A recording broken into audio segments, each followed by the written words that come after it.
There you go. All right, and just for the fun of it. Kids said. Make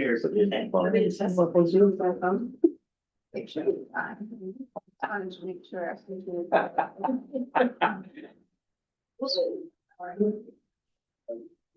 Looks very nice.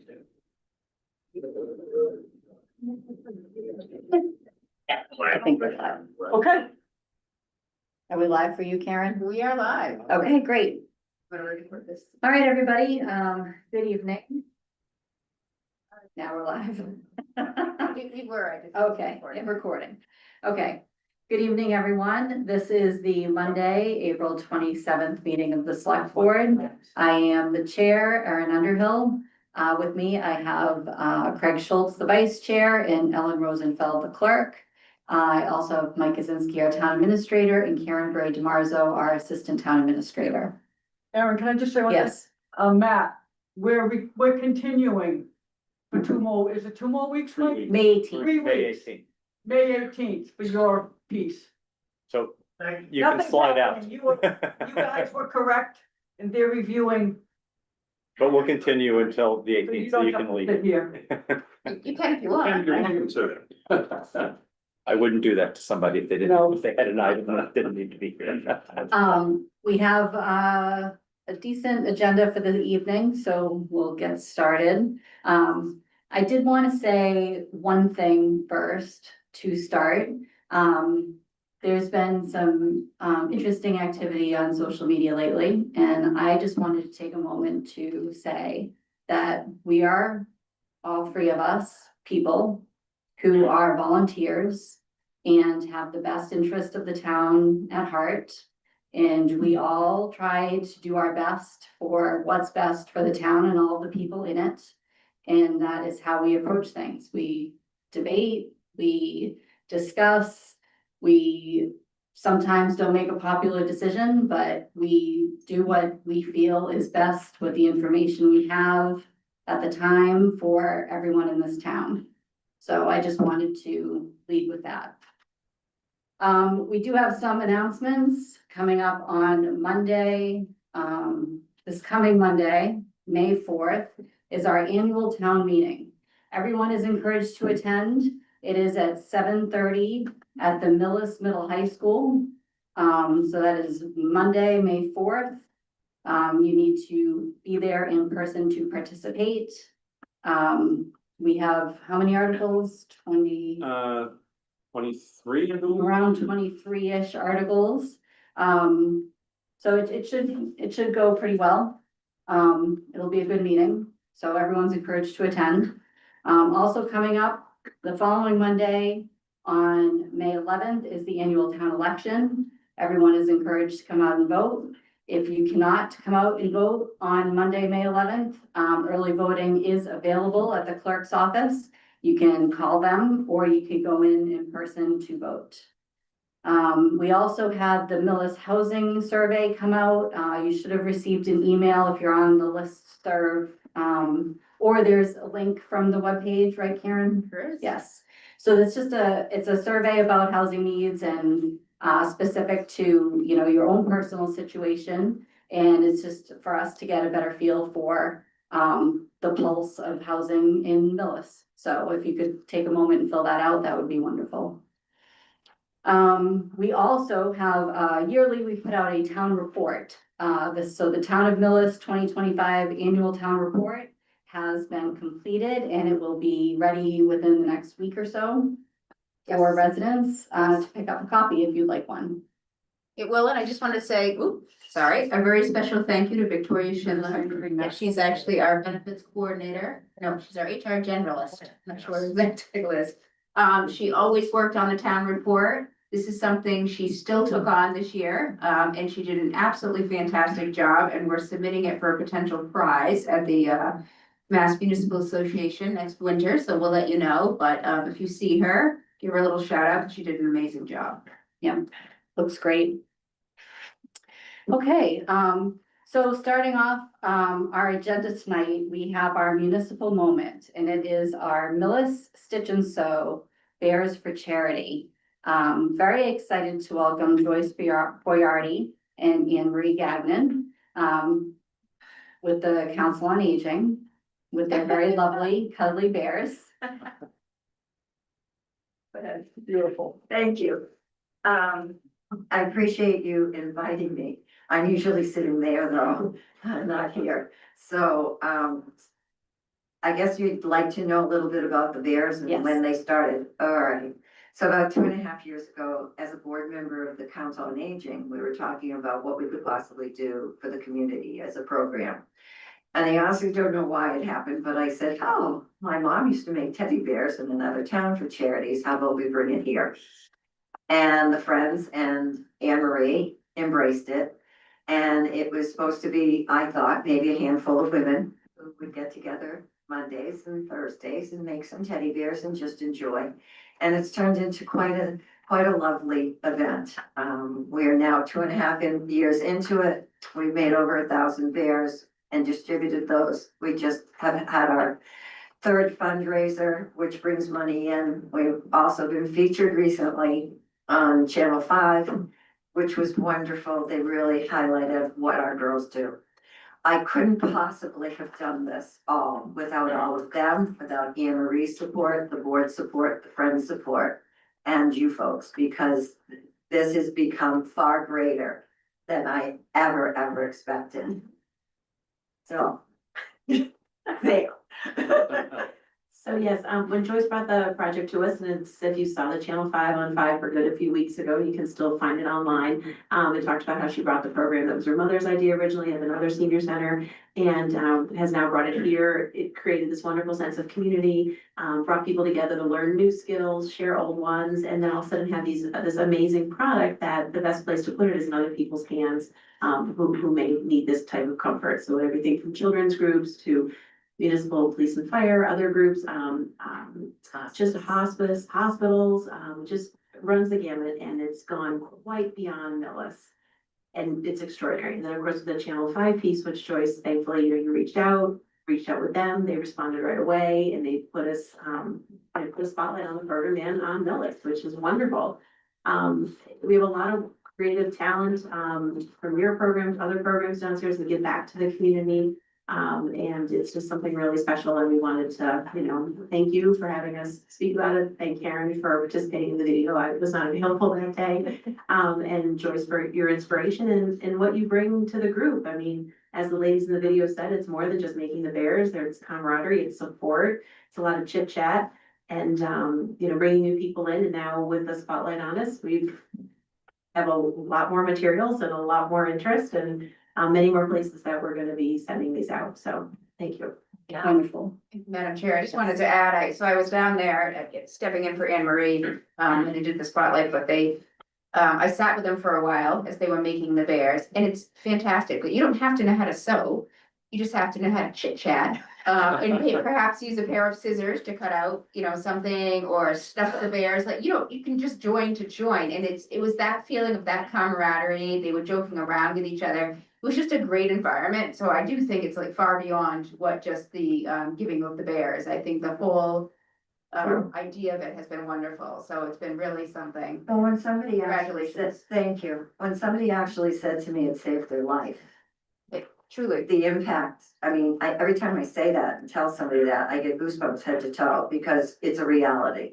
We have people who are knitting and crocheting at home who can't come in. We have some who at home cut the bears who can't come in. We just brought 2 people just came in from different communities and are joining our sewing group. We have a woman from Medfield, a woman from Franklin, a woman from Holliston that will be coming, a woman from Milford. These are all new people because they saw the show and they thought, oh, can we join in?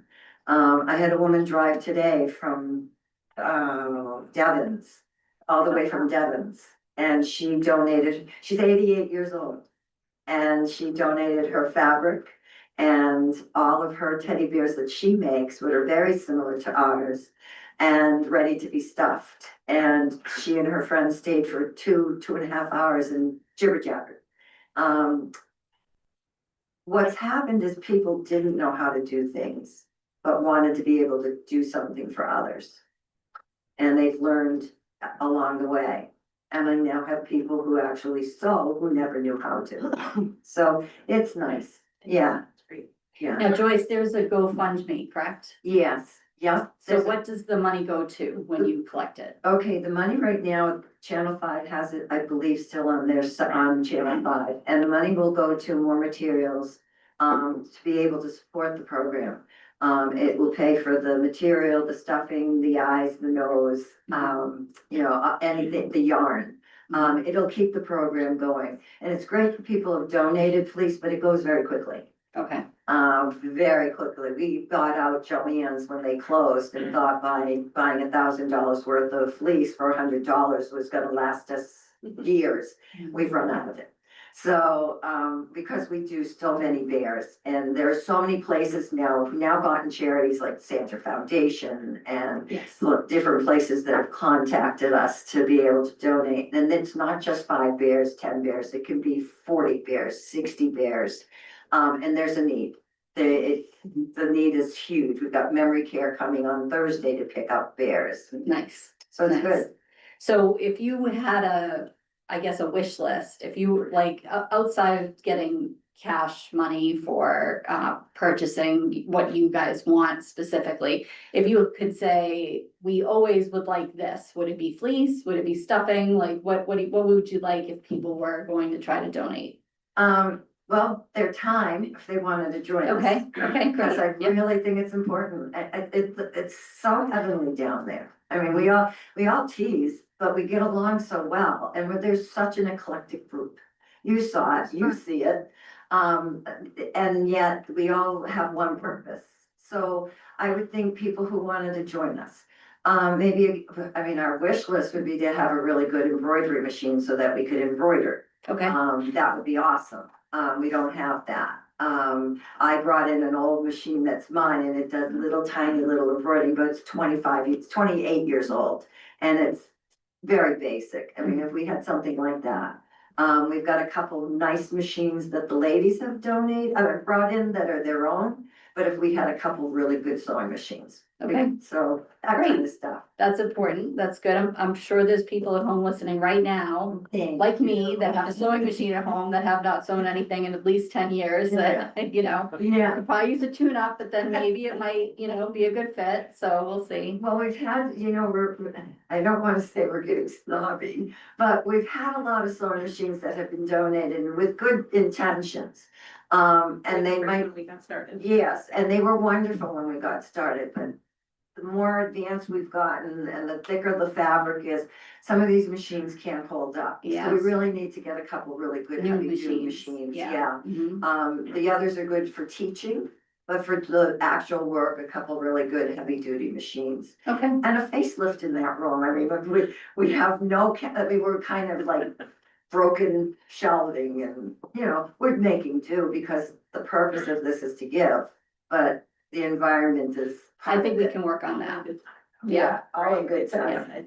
it's fantastic. Yeah, Yeah. so thank you so much. Joyce, thank you very much. And to everybody else who has supported us, our friends and our board and all of you, thank you. I'm sorry for Thank rambling. you. I get nervous when I'm. No, it's great. Thank you, Joy. Yeah, I encourage anybody who hasn't been down there when they are working to just pop in. It's quite the outfit. They have a ton of things going on. And more space. Yes, yeah, that was nice.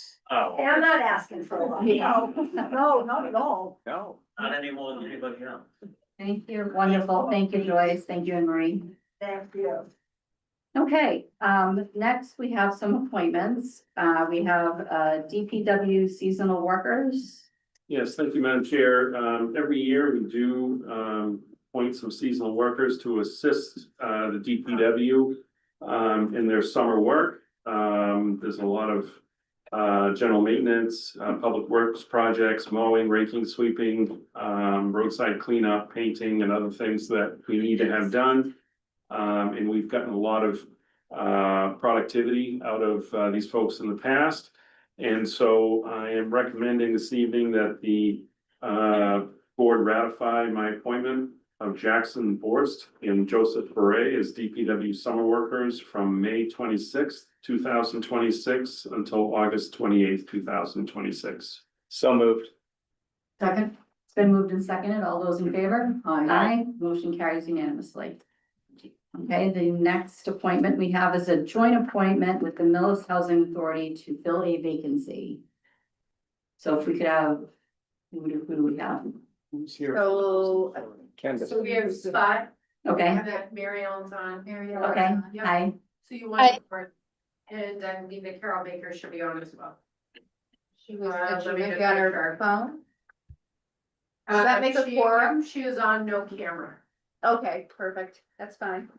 okay, Yeah, they probably should just call their meeting to order. Yeah, okay. since you have a quorum. You guys need to call a meeting to order. So Carol, that'd be you. You can free up your mic. So I don't know if you heard that, Carol, if you could call your meeting to order.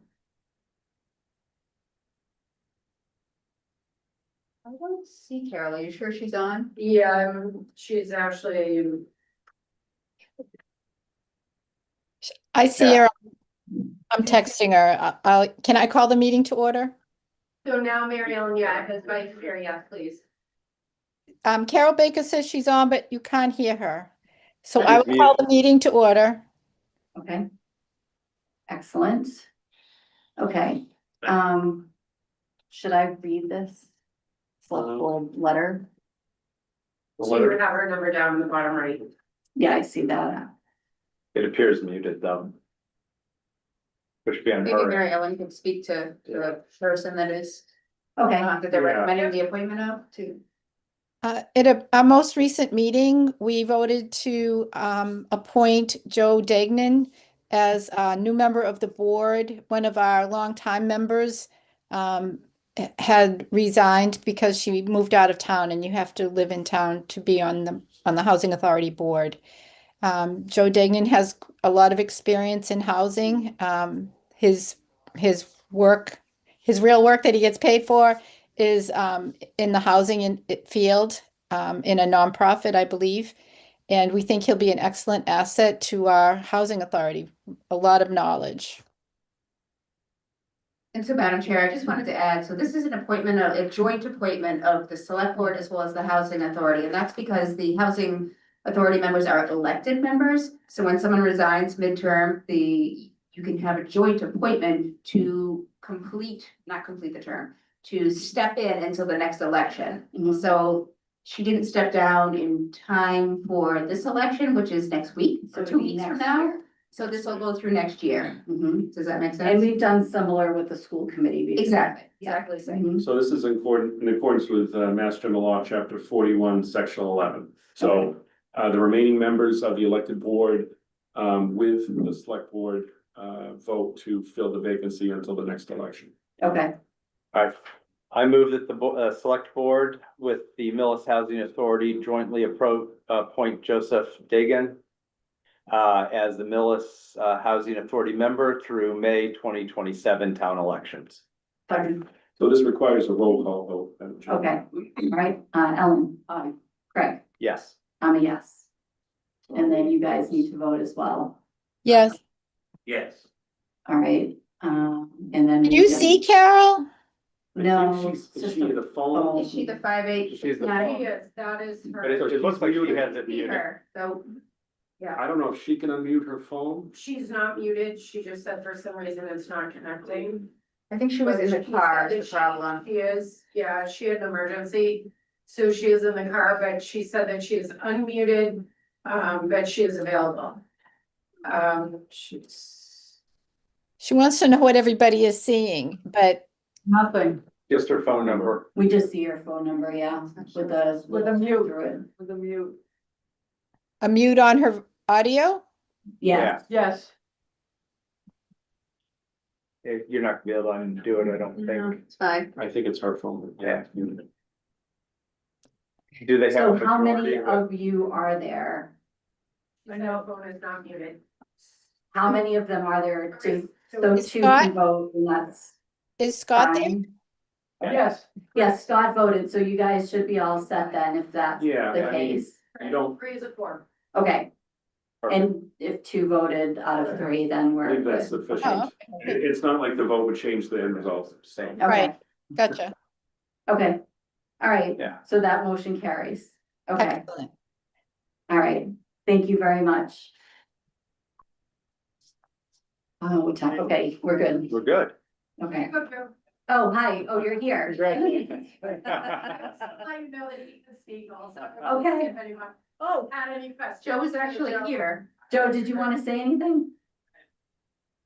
Sure, come on up. That one's fine, yeah. Hi, I'm Joe Degnan. I moved to Millis about 4 years ago and really looking forward to getting to know more people who live here, more about how this town, how it is day to day. I've been working in affordable housing since 2011 at a nonprofit in Cambridge called HRI.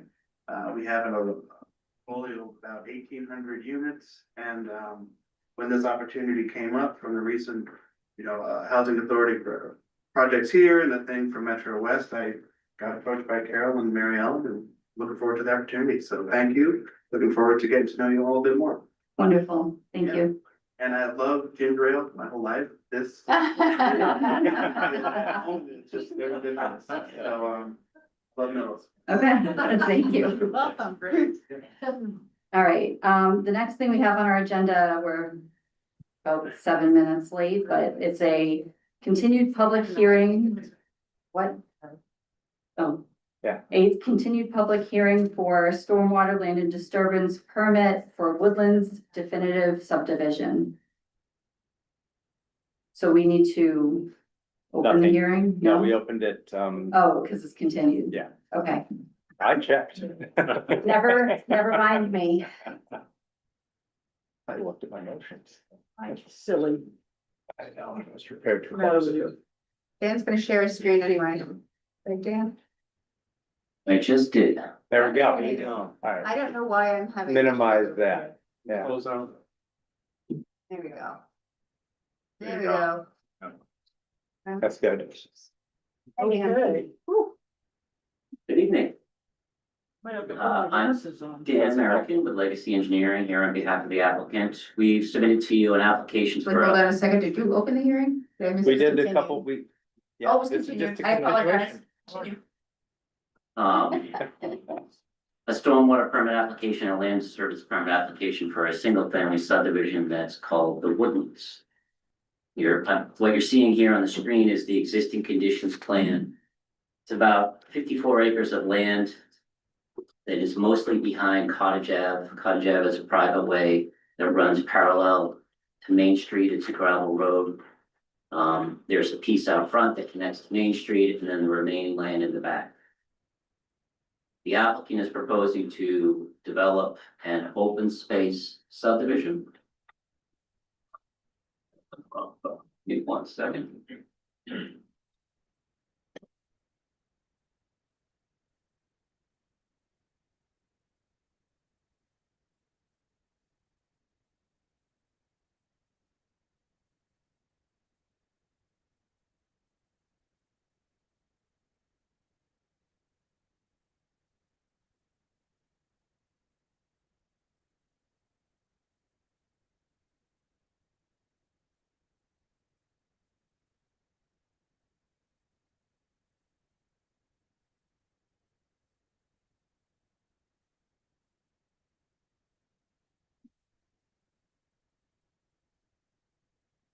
Just so the board is aware, Steve Lee is also on the Zoom meeting. He is the consultant who did peer review for this. So if you have questions, he'll be able to answer them.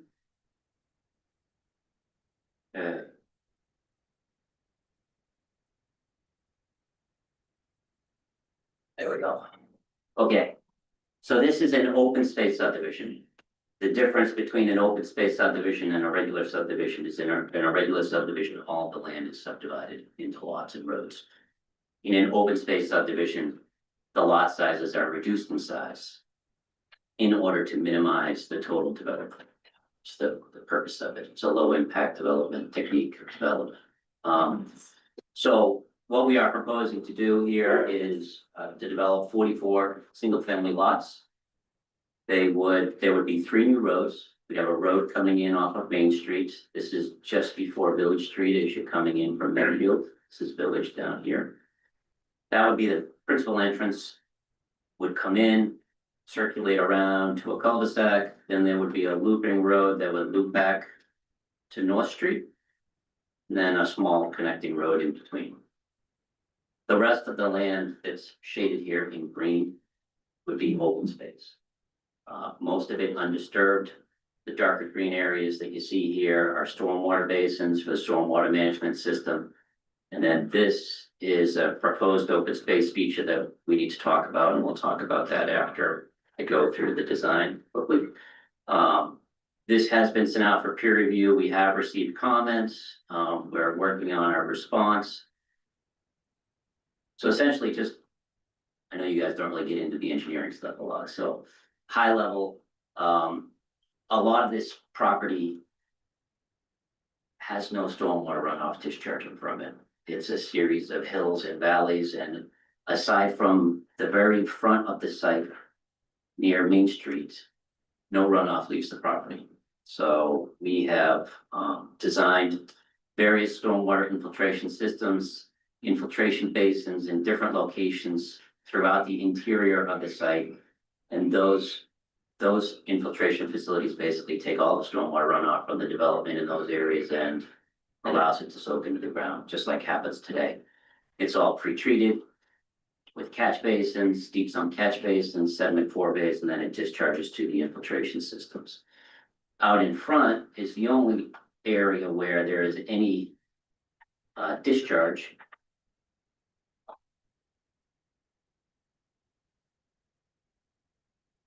And we have, between Cottage Ave and Main Street, we have a stormwater infiltration basin. Everything out here is sand and gravel, so everything soaks into the ground. And then for the last little bit, there'll be an underground infiltration system along the side of the road. We have erosion control specified, as is typical throughout construction. We have a strong stormwater pollution prevention plan, which has been prepared and submitted. Again, you have comments generated that we're working on a revision to, but the stormwater management system is pretty straightforward, mostly because very little runoff leaves the site today. The thing that I want to talk to you about tonight is an open space amenity that was proposed to the planning board back when this open space special permit was issued. And that is a potential soccer field at the rear of the site, the right rear corner of the site. This is an area that was formerly an old gravel pit. It's already partially disturbed. Island Road comes up from the right, the back right. There's Island Road right there. Island Road is a gravel road. The site would be accessed through Island Road. And if the select board wants the applicant to, they will build a soccer and they will give it to the town. The town would then take ownership and control and maintenance of the soccer field. But it's something that the applicant offered as part of this development. So the select board needs to decide if you want the soccer field.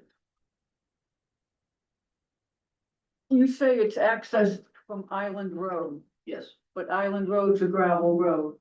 And it's gonna stay one. yes. Okay. What about parking? There's a parking lot here. Where? This area, so we have an entrance driveway, and I want you to understand that the detailed design of this is subject to a different permitting process. It's subject to site plan review. So this is conceptual.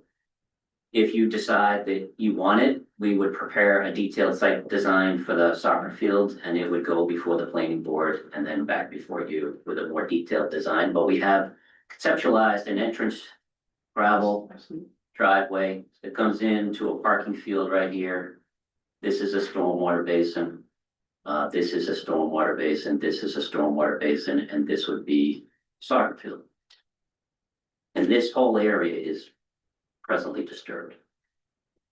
And what's the elevation? What's all the rest of the green look like? Is it wet? Is it dry? What is it? It's all dry. It's all dry. So is it fields? Is This dirt? is also this whole area here where the soccer field is partially vegetated, partially dirt paths.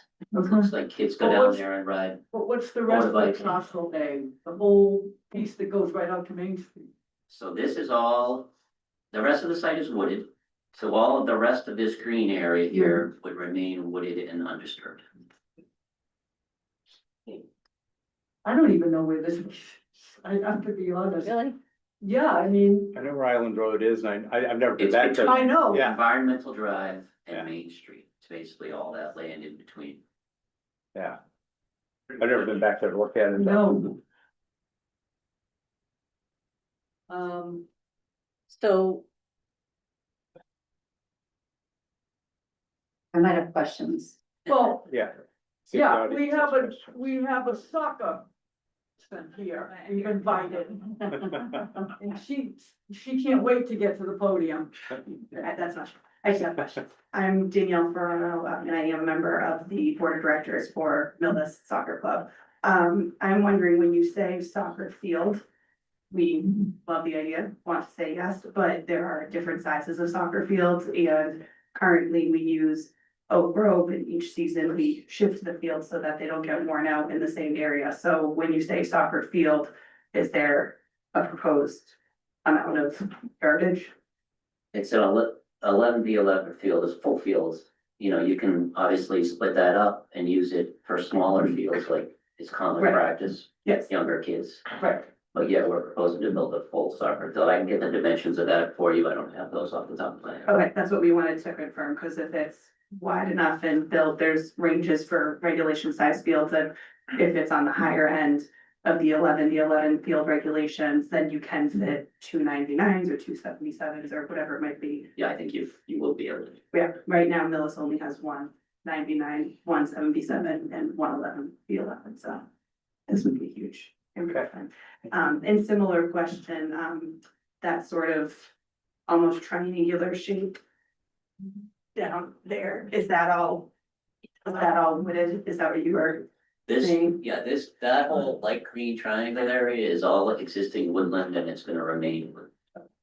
And I am kind of familiar with back there. I do kids who like to spend a lot of time on the side, and we've gone for hikes and walks back there, and it's pretty rocky, where I think you're talking about, so this would be developed to be seeded field that then I heard you say the town would be responsible for maintaining. How would it be irrigated? Because that's a current issue that we have with our fields right now, is that there's no irrigation whatsoever, so they get worn out very quickly.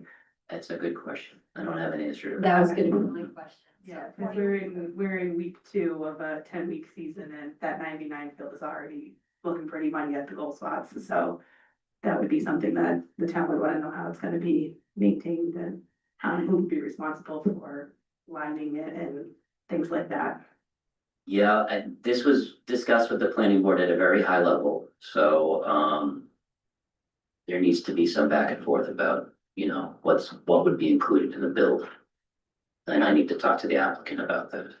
And I don't know if he would want lighting back there. Right, right. Yeah, I'm not so sure about lighting. but Lighting, yeah, watering lighting with sounds like that. irrigation. Lighting now, Danielle? No, you wouldn't need lighting though, Yeah. right? No, No. no. I mean, turf was mentioned by one board member. I don't know what the options are here, but there's just a lot of talk of grass at our meetings, so Yeah, I don't think you could get turf, right? Would be grass. Yeah. Right. So yeah, I mean, if the concept of them delivering us a soccer field, like if somebody said, here's a green, ready to use soccer field, Mhm. what happens next is up to you. Then we would need to figure out how we water said soccer field, who waters that soccer Yeah. field, you know, what we're going to do with it. So I think we Yeah, need to discuss that part. and I think we need to get DPW in to Right, discuss that sure. with us, because Sure. I don't know Yeah. much about. I was just gonna say, I'm pretty sure the DPW, I'm pretty sure, I'm only just started my second year on the board, but I'm pretty sure the DPW is in charge of the mowing of the Oak Grove fields, but the soccer board does the lining. When you say lining, what does that mean? Line. The lines. Oh, the line. Yeah. Oh, So it takes us, okay. Talking. depending on how many people we have, about 5 hours at the start of the season to measure it out to the regulation sizes for the 3 fields. And then every week, there are people out there repainting the lines so that they can be played on We have a storage box there so that they can keep flags and things like that. We store bowls there. It's all volunteer. Yeah, So- I'd be interested in Wow. DPW's view of watering, irrigation and mowing. I'm gonna leave you to continue the line. But Danielle, you're the board. Yeah. You have a soccer board, Yes. so we can, you're the applicant, you can have conversations directly, right? I'm not a soccer person, I don't know anything about soccer. I mean, I think it comes, I think it sounds like, correct me if I'm wrong. It sounds like if they're delivering a field, that the sizing is appropriate, that you guys are all in.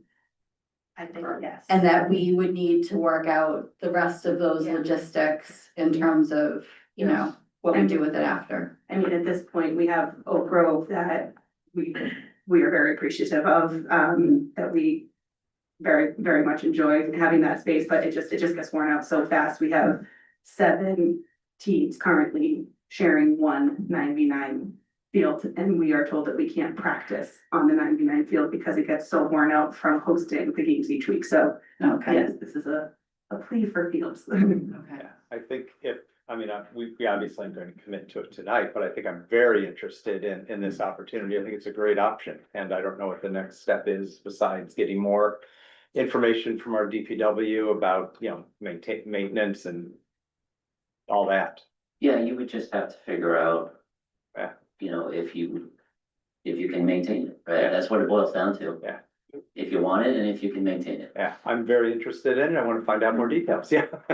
And you don't need an answer from us tonight on that, do you? No. Okay. Thank you. But my only comment would be, I don't wanna play telephone with No. our board, cause we don't know anything. I really like when they're interested, Sure. this goes without saying, so don't sell it. Yeah. But they need to be involved. I didn't even know there were 2 different sizes, so. Lots of different sizes. I stopped the soccer at age 6. Right. So, yeah. But so we will, I know how to get her, Okay. she knows how to get the rest. Yeah. This is a good start. Thank Any you. other questions, Daniel? I think this plays into your whole fields discussion in general, that Yeah. we probably will have this summer about Yeah. who's maintaining what field. Yes, and that's a Yeah. big That's discussion. we have to something, have. this is a reminder that we need to get that going again. Yeah. Joyce Boyardi, 206 Orchard. I do have a question. Did you say that there was areas of that the water was being maintained? Well, we have, So there's no runoff and all? Is it- correct, we have stormwater basins that capture all the runoff from the development and allow it to soak into the ground. Is there any possibility that those stormwater basins could be utilized for the fields too? I don't know enough about it, so this is just Or they a would, very innocent question. Would there be any way of that water being utilized to take care of fields? oh, you mean Like irrigation. turn around and Yeah. use it to water things. Right, I think that's let's That's hard talk to to the do. DPW Yeah. question. right, Yeah. but I'm just posing that out, just. It's not a bad idea. It's a thing, It isn't there. kind of. Yeah. No, It isn't there. I mean, you can do it with wells too. if it's Yeah. another scenario. Yeah, we'll have a conversation. We've been talking for years about fields. I mean, Craig, we have. Yep. How many? I think this is great, but it goes back to the staff of the DPW, the strain it will put on them. And it goes back to, it was mentioned a while back ago about making a pocket rack, having, additional staffing along with the DPW, but having another department with a few guys that would just do ball fields and the soccer fields. It's great to have, but it comes a question, maintain. How do we water? These are the things we really need to look at. We need the additional fields, there's no question, but staffing and maintaining, that's the big question, so that's something I'm gonna consider. Thank you. Can I ask a question to soccer? Danielle? Is Oak Grove watered or is it just the rain? Okay, so it'd be great if it was, but it doesn't have to be watered. I understand you think I understand you think it has to, but we have several that aren't. So, But that doesn't mean that it should be. right, I'm just trying to figure out what's viable and what's available. Yeah, yeah. I would Jim prefer Murphy, it. 350 Exchange Street. So I'm familiar with that area. Island Road is very rough. Yeah. So above and beyond all of this, it's now maintaining and bringing on the road to stuff. Question on the parking area, is that paved? Is that gravel? I think you said gravel, right? Yeah, I think we would probably do gravel, except for the accessible spaces, which would be. Mike, You can also access this site from, Environmental Drive, not just our Oh, Island Road. okay. it goes each way, but. Yeah. It's very, the other, not to rain on a soccer parade, but how did a soccer field get chosen? A dog park or a softball field or any sort of thing, how soccer. Right here. It was floated and planning board liked the idea. Thanks. Thank you. Andrew Manning, 12 J William Heights. I'm here representing Butters, so I'm on J William Heights on the edge of this. I just wanted to communicate to you folks where this development has been through the planning board process, there's been open meetings. As an abutter, we did not ask, there are a few of us here, I don't know that it was truly clear that the soccer field would be discussed, so guessing there's lack of people showing up that are abutting this. We never asked for a soccer field, to be developed in there. If you do go back there, this section of Island Road is really rough. During the planning board process, there was a lot of talk about Island Road to access this development, and Jim McKay was pretty clear that that road does not meet current state mandate. Significant money to upgrade that road, if there's a heavy volume of people going in. But I think just as an abutter, you're disturbing the land, there's open space there that people are using and neighbors use pretty frequently. It's not the most beautiful piece that remains open, it's more of a sand pit, but again, just abutters weren't really necessarily looking for a soccer field. I do coach soccer, so Danielle's gonna kill me, but one of the things that some of these other developments are going to do is donate money in its place. And then maybe there's a more suitable location for a field. So I just ask this board to maybe consider that and look into that with the developer as well. That's all. Thank you. Thank you. Just a question on access, that, this gentleman brought up. So you said, so the main access to this development is gonna be from Main Street? Correct. Okay, and then okay, so then you just have to drive around. Okay, Yeah, to get at the fields, yeah, there's a very significant topographical. So you see this line here and this line here, those are 10-foot intervals. So 10, 20, 30, 40, 50, 60 feet of grade difference from where the soccer fields is to the upper area where the subdivision will be. So the soccer field's low. It's down, Going on, okay, I didn't know structure. down low. Just a reminder that Steve Lee is on as well, who's your consultant. If you have questions or. okay. Do you guys have questions so far? Well, is there any plan for the developer to upgrade the Island Road? No, Is it possible to upgrade Island Road? well, it's always, It's a gravel road. Environmental Drive honestly is in better condition than the part of Island Road that if you had to go down Island Road to get here, the end of it before you get to this location is rough. But Environmental Drive is in good shape. It's a gravel road, but it's in good condition. and where is that on this plan? It runs along Top. the railroad. So this is Environmental Drive. This is your DPW. I know where that is. And this is Environmental Drive, and it goes all the way down to the end, and then it basically connects to Island Road. Yeah. Yeah, and so the big item we're looking forward to, I got it, I'm just looking at my map now. The item tonight, though, is the sewer and water and land disturbance permit is what we have to get to, also beyond just the soccer field. Well, the land disturbance permit is what's before you. Yes. You previously approved the sewer and water connection subject to technical review, so I am gonna be requesting that you engage GCG to conduct a technical review of the proposed water and sewer system. I'll touch on it now. I think you might recall that this developer agreed to reconstruct your Dover Road sewer pump station as part of the development. So right now, water and sewer comes down, all this sewer drains down Main Street, down to a pump station, and there's sewer in Dover Road, and there's sewer in other places. And then that pumps it back up Main Street to a gravity system, so. Okay. GCG indicated early on in the process that that pump station is at capacity and needs to be replaced, and this developer agreed to do that work. So we have a separate plan that we will be submitting for the reconstruction of the Dover Road sewer pump station. Okay, But those are technically separate from what the hearing tonight is. I just wanna kind of touch all the topics. Okay. so we should hear from, So we should hear from Mr. Lee. Do you have anything that you wanted to, add to this discussion specifically outside of specific questions?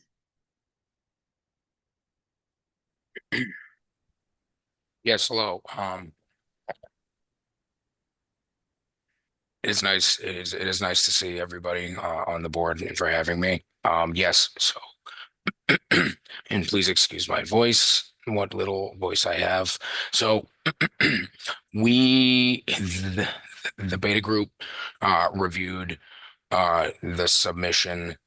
We're actually reviewing this project with all of the boards in town. So we have many comments regarding it, and a lot of them cross over onto all of the boards. For the most part, the submission, when we reviewed it, it was very thorough, it was complete, and the engineering was sound. A lot of our comments that we did have were minor, many of them administrative in nature, clarifying certain things, asking for certain calculations, riprap sizing, stuff like that. But we didn't have any major glaring issues with it. It's not something that we were confident that once the plans are resubmitted, that we don't see any reason why the comments won't be addressed.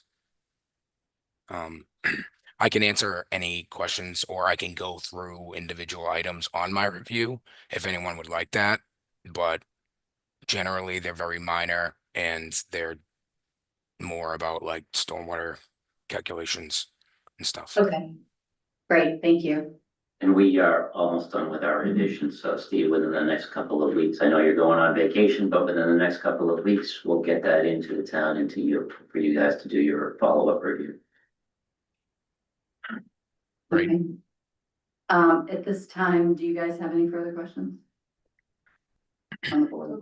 Steve, just as a overlooking this whole thing, I know you don't have an opinion either way about the soccer field, but do you think that a soccer field and the parking and the island road, the way it is, do you think that's something that would be an asset to the town? Is that the wrong way of saying it? What do you think? I don't know I mean, the idea of a soccer field for any town sounds really nice. I do not know anything about the condition of Island Road or the abutters or any of that situation. It's simply from an aesthetic. A new soccer field certainly sounds nice. In an open space parcel is something I might consider it a good option, if you're asking my opinion. I am, I didn't know if you would have been to the site, that's all. but it wouldn't impact the items we're voting on tonight, the stormwater and the land disturbance on a soccer field either way. Right, No, especially since, No. Mr. American mentioned that the land specific pieces that the soccer field would be on is already semi-disturbed, correct? Correct. Okay, And if the town decided they wanted the field, we would carve off a piece of the open space and we would deed that to the town. The rest of the open space will be owned and maintained by a homeowners association. okay. and back to Steve. On your letter that you wrote, SW10 through SW21 are your comments. It's section 7 plans. Those are your comments, or is there a 1 through 9 that I don't see? No, so it starts at SW10. Again, These all seem very it's in minor. there, but essentially because I was reviewing for 3 different boards, a lot of the comments were the same. So I kept the original comment number. Okay. Yeah, that was Because why if we it was vote this, more we're to, gonna vote it, yeah, if we vote this will be subject to You're not clarification. gonna vote it. Okay, I'm gonna request a continuance so that Steve can review the revised plans. well, thank you, because otherwise we're gonna have to try to make some weird motion that just ends in 3 dots on the page. Yeah. No, we're not gonna be doing that. All right, I just have one more Oh, question. okay. So Dan, if we were gonna go forward with this, you would actually carve that off? Yes. Indeed, that piece. To the town. in terms of stormwater and land disturbance permit, are there any other comments from the, public? At this time? Yes. I'm gonna have to ask you to come up and then just state your name and address into the microphone.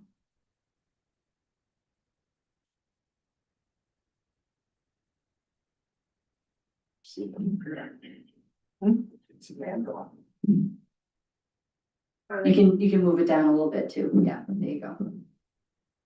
Hi, my name is Paula Berganza.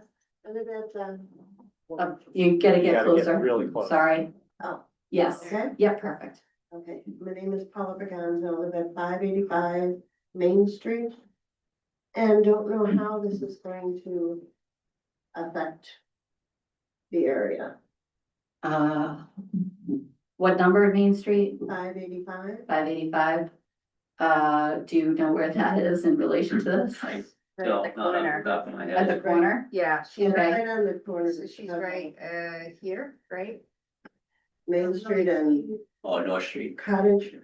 I believe that you, Right on the corner of North and Main, On the corner of North and Main? yeah, right? Yeah. Yes, okay. pretty sure it's right here. Google Maps. I mean, honestly, from Main Street, you're gonna see very little. The main roadway in from Main Street, you'll see the road. And you might see the first few houses, but after that, the road goes over a crest and goes down a hill, and from Main Street, you're gonna see very little, actually, from Main Street. It's set back quite a ways. All right, thank you. Sure. So the first little green area right there, that runs into Main, there's no houses in that, there's just, no, the other one, that one right there. Yeah, This is just gonna be, it's not official open space, but it's an open space. Everything that's green here is either a stormwater basin or open, not part of lots of Right. roads. Mhm. So about 47% of the total site is open space. Yeah, all you're really gonna see from Main Street is this beginning part of the road. Then you'll probably see these two houses. There's an existing house here on lot 16 that's gonna be demolished. That's the only house on the property. And then once you get over this, the road starts to go down and up, and you won't be able to see any of those houses from Main Street. All right. So at this time, you want us to continue this Yes, please. to the 18th? No, so The earliest would be the 18th. if I'm getting a revision to Steve in 2 weeks, Steve's going on vacation, he needs, probably 3 or 4 weeks, Steve, to review it.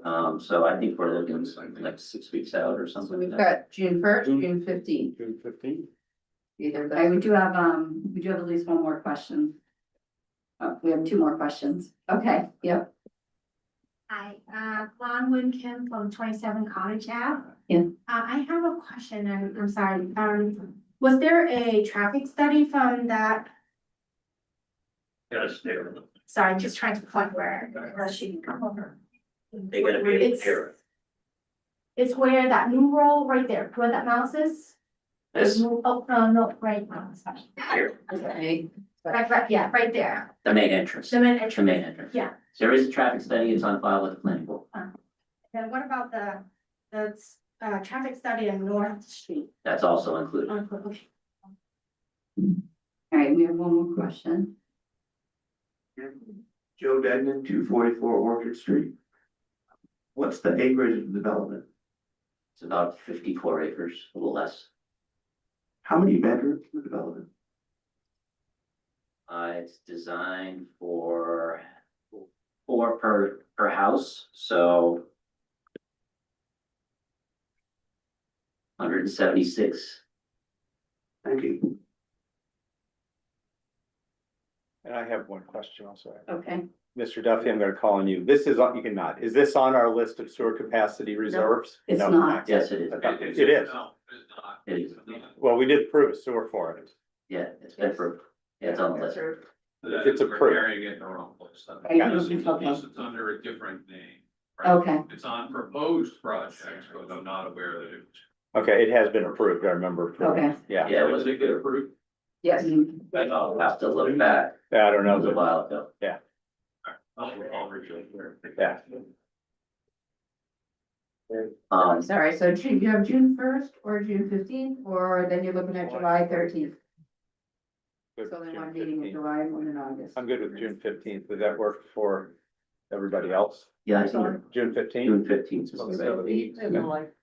the- That's why I can say it's okay if I didn't look at it. It's a Monday night, I'm here. 15th at 7:15, does that work for That you works guys? perfectly. All right, so I'll move that we continue the hearing until June 15th at 7:15 PM. That date changes, are you gonna like post it somewhere before the week before?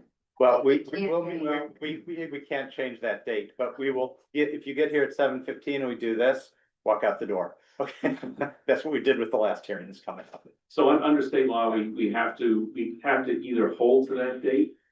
Or at that date, we can continue it to a later meeting, but I can't hold it any earlier than that. Right? Okay. And if we do continue it, we'll try to give you a high sign at the start of the meeting so you can come in and walk out. great.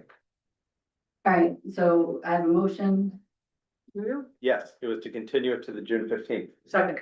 at 7:15. At It's 7:15. All right, it's been moved and seconded. All those in favor? Aye. Motion carries. It'll be continued to June 15th at 7:15. Thank you for your time. Thank you. Okay, the next one is another Yeah.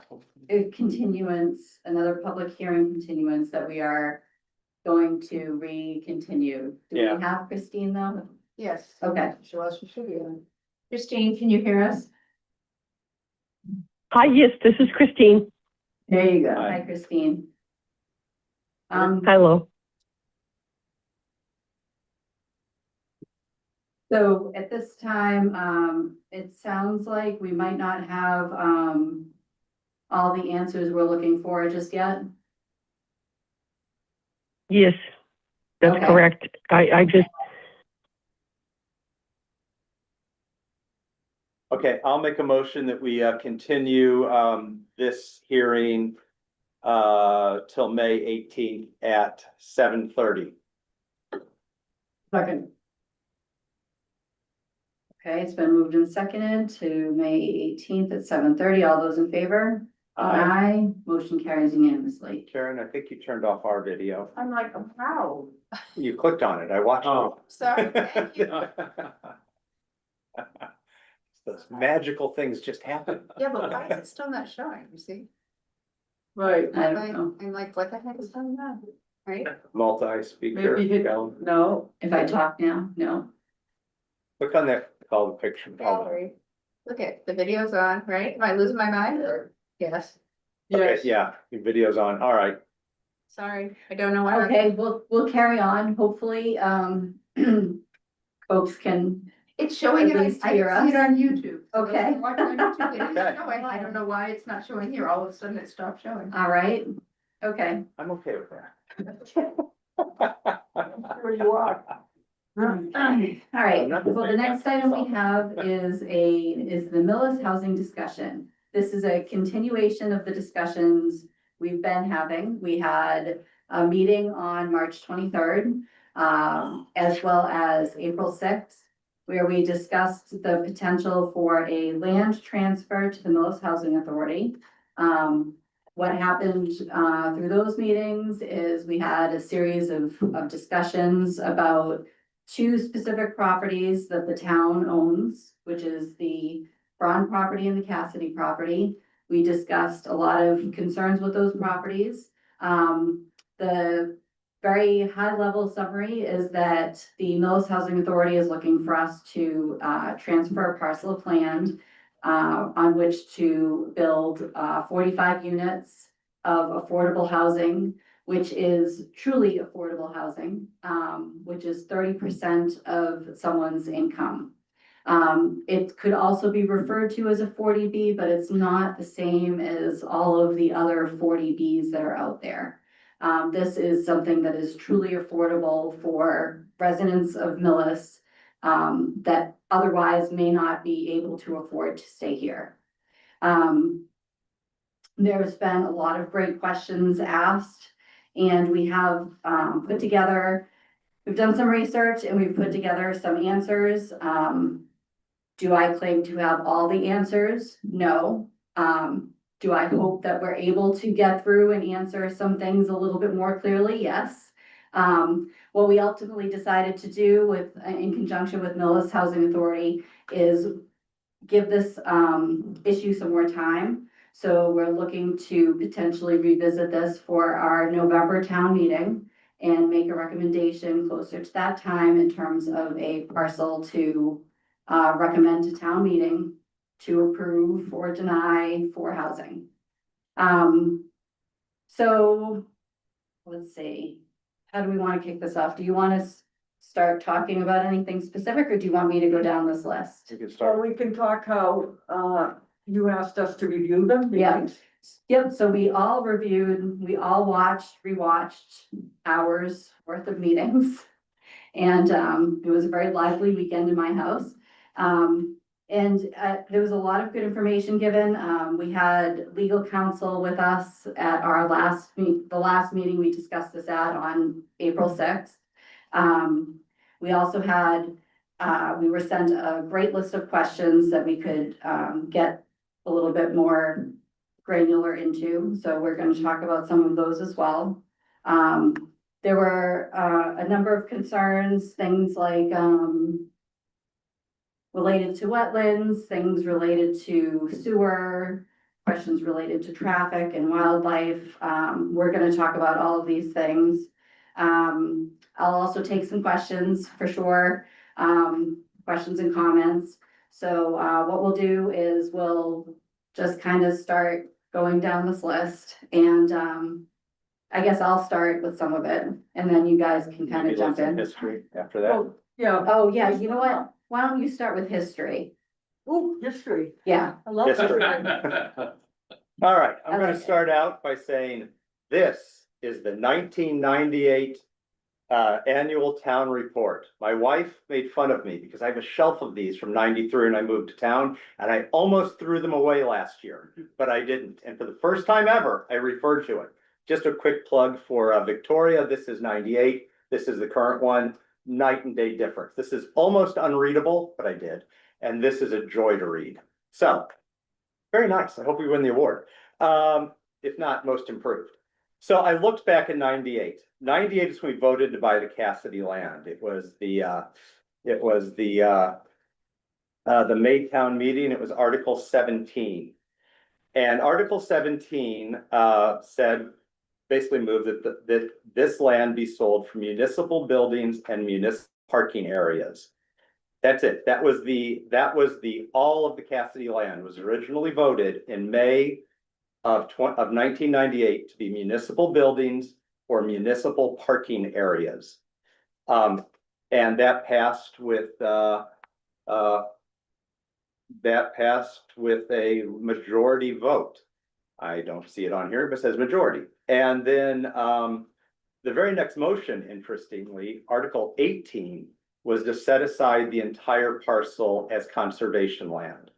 And that was dismissed. So that didn't pass. So the first article in the warrant said buy it and use it for municipal buildings and parking. The second article said use it for open space and recreation, and that was defeated. So it was clearly purchased for municipal use and parking. Then coming up to the next one, it's got red. In November, we didn't have a quorum, so we came back twice, but the second time back, we had a quorum. So we voted it in November of 98. to transfer a portion to conservation. And the reason we did that is because we got a grant and we saw a way to reduce our debt by picking all the wet space and everything else that's undevelopable and say, great, we won't develop it. We don't need that for municipal parking or construction. So we got a grant, we conveyed certain parcels, they're all listed, and those can never be built, which is exactly what we're saying. So there was clearly from the very inception of this was seen as municipal use. And as our attorney told us 2 weeks ago, affordable housing is a municipal use, so it's absolutely legal. Now, moving on to the 2021, we did upgrade. It's a glossy cover, it's a nice photo.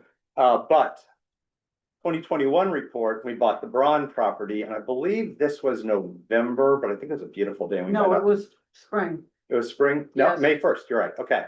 We were outside, I remember that. We were Lovely day. outside because it was COVID. Yeah. It was the best town meeting in the history of ever. Yeah.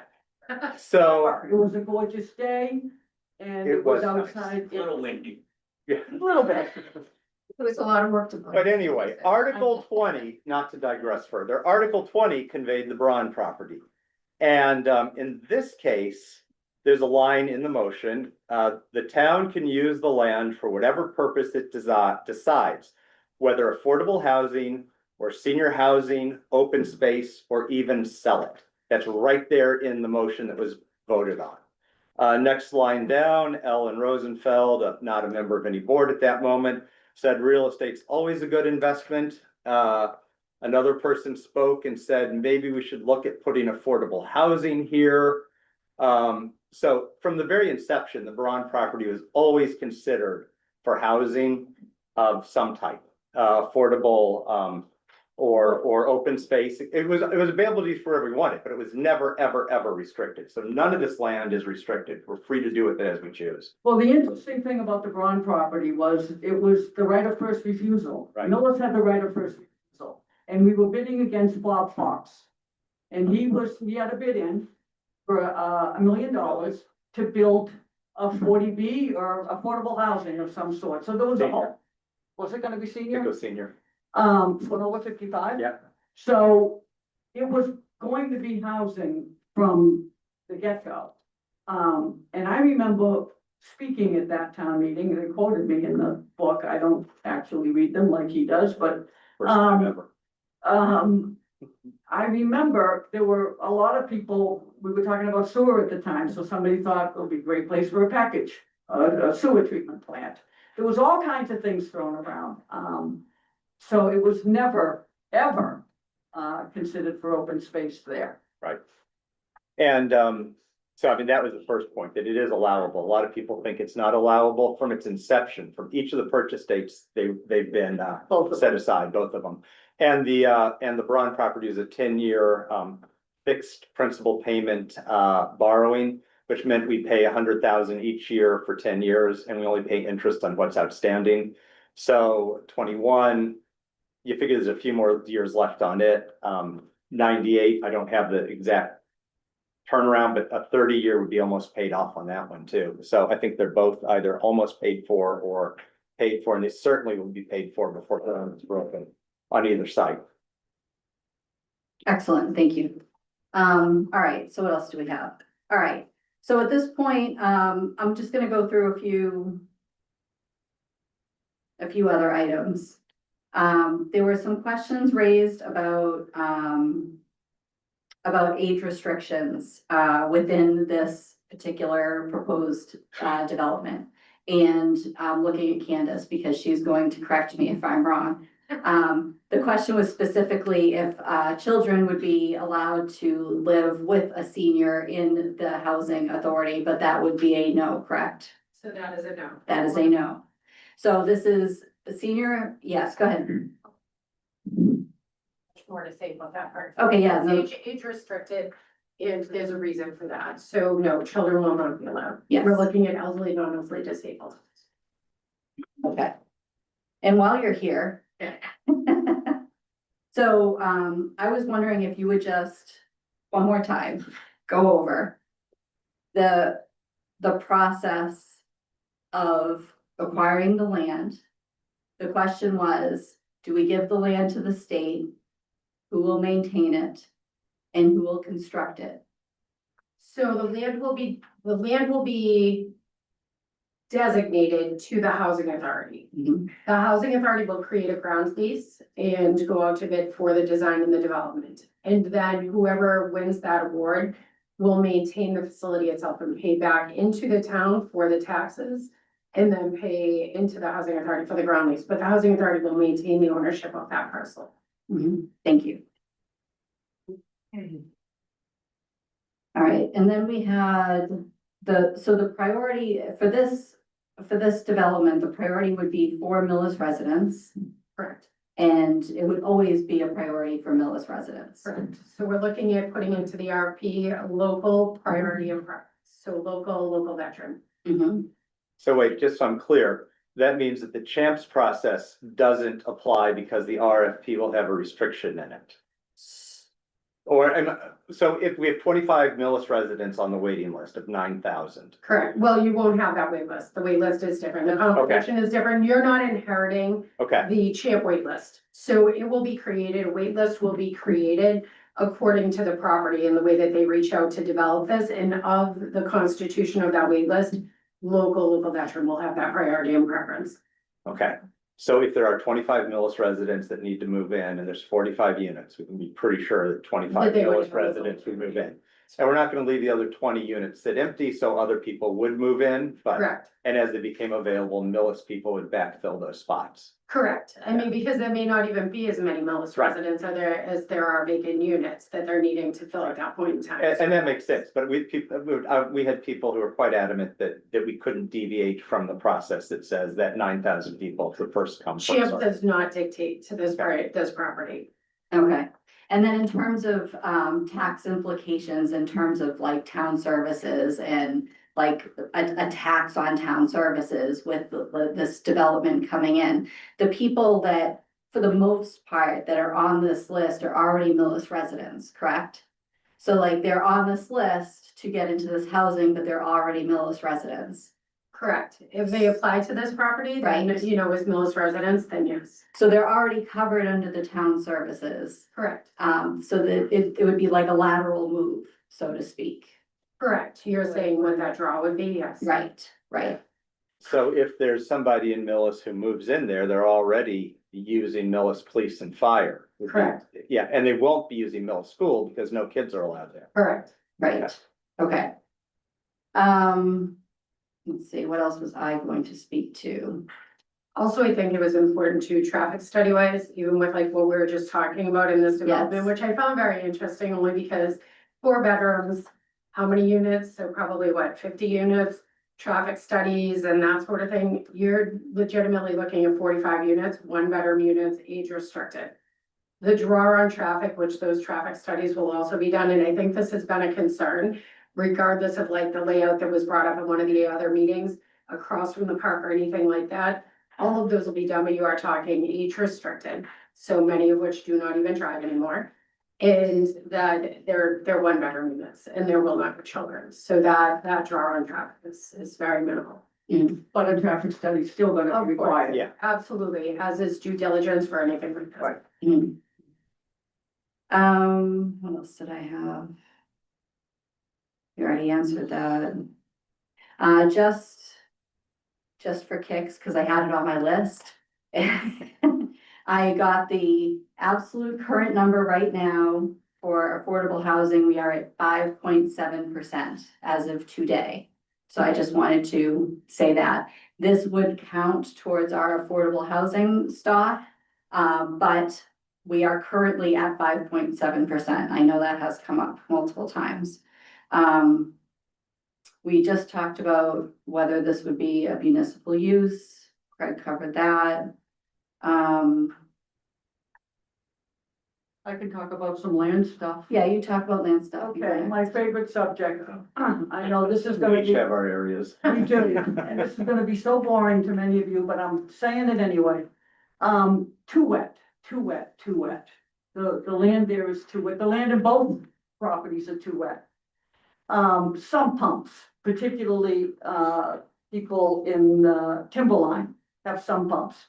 I say this to people sometimes, they get upset with me, because when they say I have a sump pump, and I said, well, you had a bad builder, and they wanna kill me. It's as simple as that. It's not like you had a bad builder, but you had a builder that put your house in the groundwater table. It's not unusual, because builders come in and, I know the Timberline was built in the mid to late eighties. Oh, Island Road, okay, either way. Bill later, if you put the house in the groundwater table, and the groundwater moves, as we all know, in the spring, we get the rains and the snow melts, the groundwater rises, and you're gonna get a wet basement. Now, hopefully, in July and August and September, when it dries out, your sump pump's not pumping that hard. And when I say bad builder, I don't really mean that, because they don't take the time, they don't do test holes and see where the groundwater is and pick that. They dig the cellar hole and they put in the foundation, and they just backfill around it. And so if you have the groundwater that comes up, they could have, for extra money and extra time, brought in a lot of fill. So that would raise your house. It also means that they would have to, I know this is way too technical and I'm boring myself. That means they also have to bring in fill for a yard. Otherwise, your house is gonna sit, and then you're gonna drop down and your kids aren't gonna have a nice place to play. So they don't typically do that. And even if, somebody told me this, that even if a builder says to the customer, they're building a house for, you know, I can bring in this and I can make it this, and you know, you're gonna be sitting up a little bit and your yard's gonna be a little bit steeper. And they say, I'll take the sump pump for a couple of months a year. So my point being that the construction of anything next door, even if somebody built a house right next to you, would not affect your situation. It wouldn't make it, listen, I'm only telling you fact and science. It is true. If they build a house next to you, it's their house. It has no effect on the groundwater coming up to your floor, to your garage floor or your cellar floor. Talk to no, I'm not a civil engineer. I play one on TV.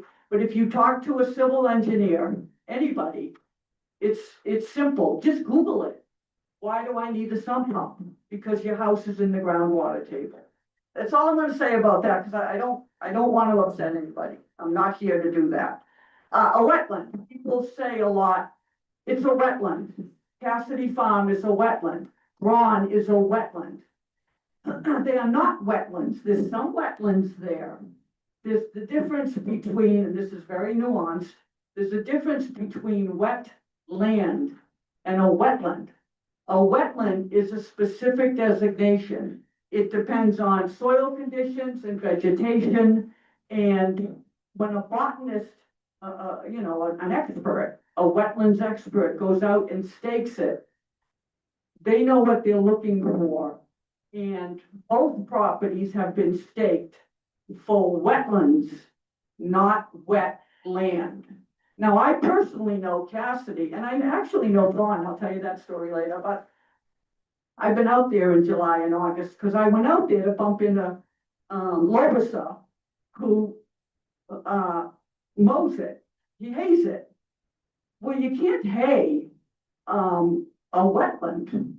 He'd sink, he'd never get out, but he's out there in July and August haying and taking the hay. So again, there are wet areas certainly in both properties. We all know that, but there's also upland, which can be built on at both properties. So that's my wetlands Can I ask explanation. a question? Yeah.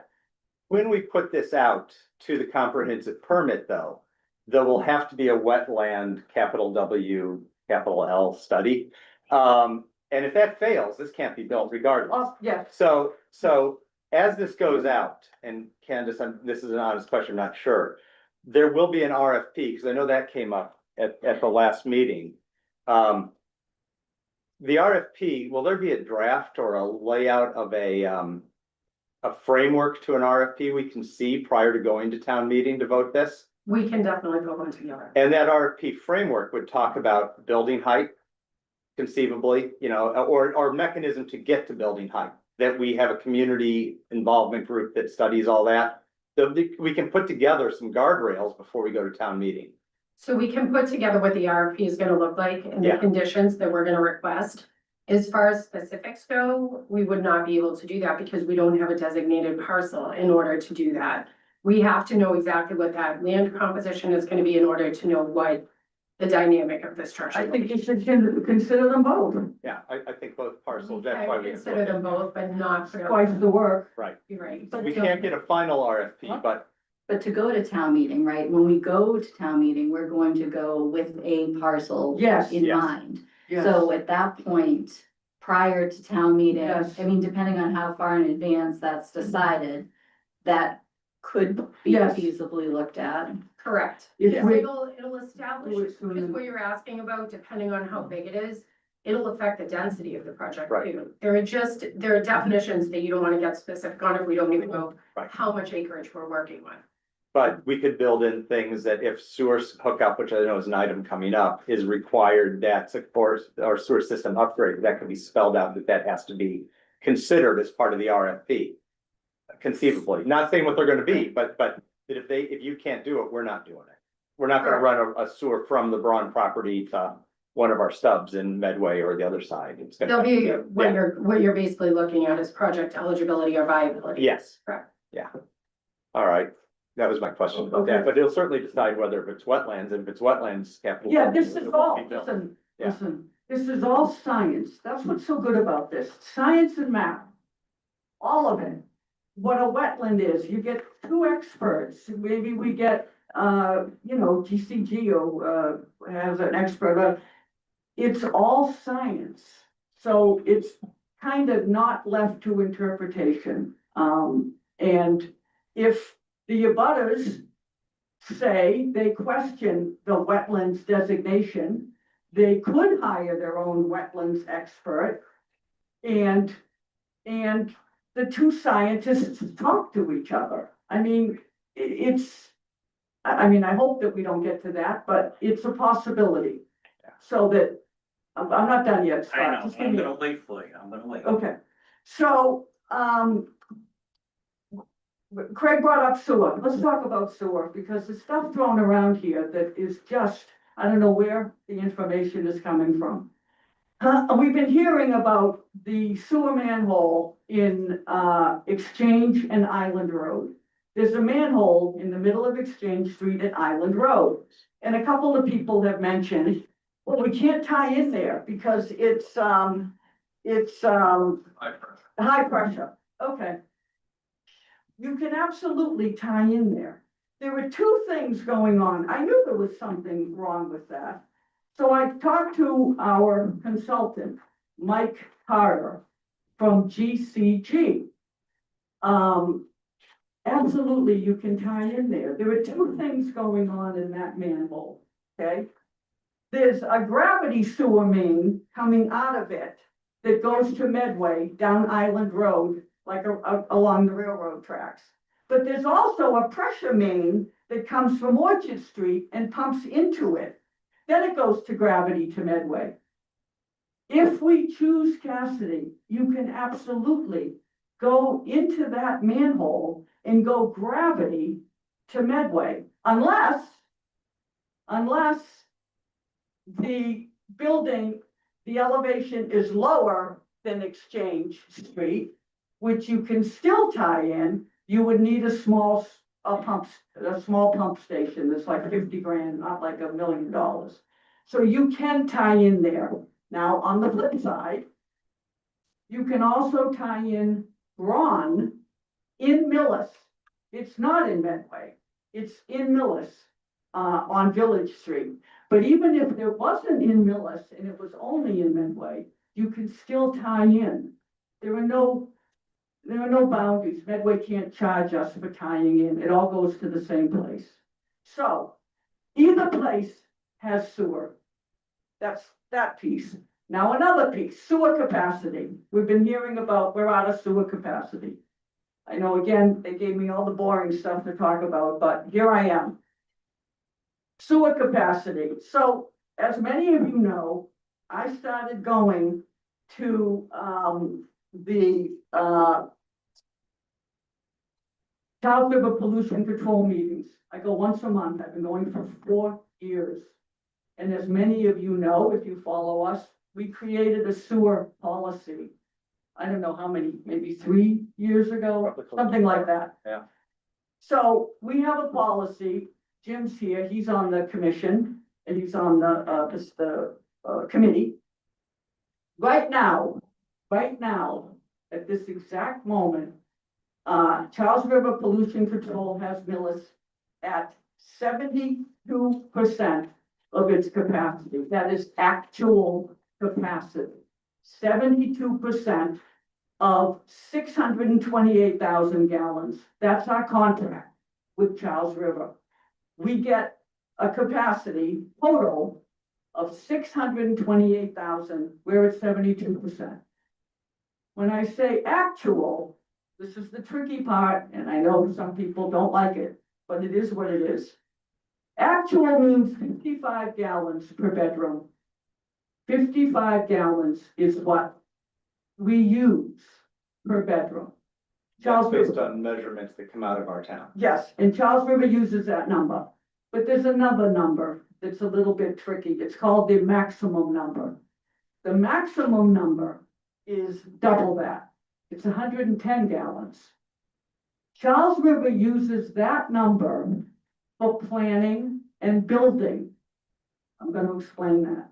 If you're building a house and you're building a house with 4 bedrooms, your pipes and your discharge, everything is based on 110 gallons, not the actual 55 that it's going to be. Why? This is the way I describe it. Kind of funny. You have a 4-bedroom house. Typically, I have a 4-bedroom house. I live alone with a cat.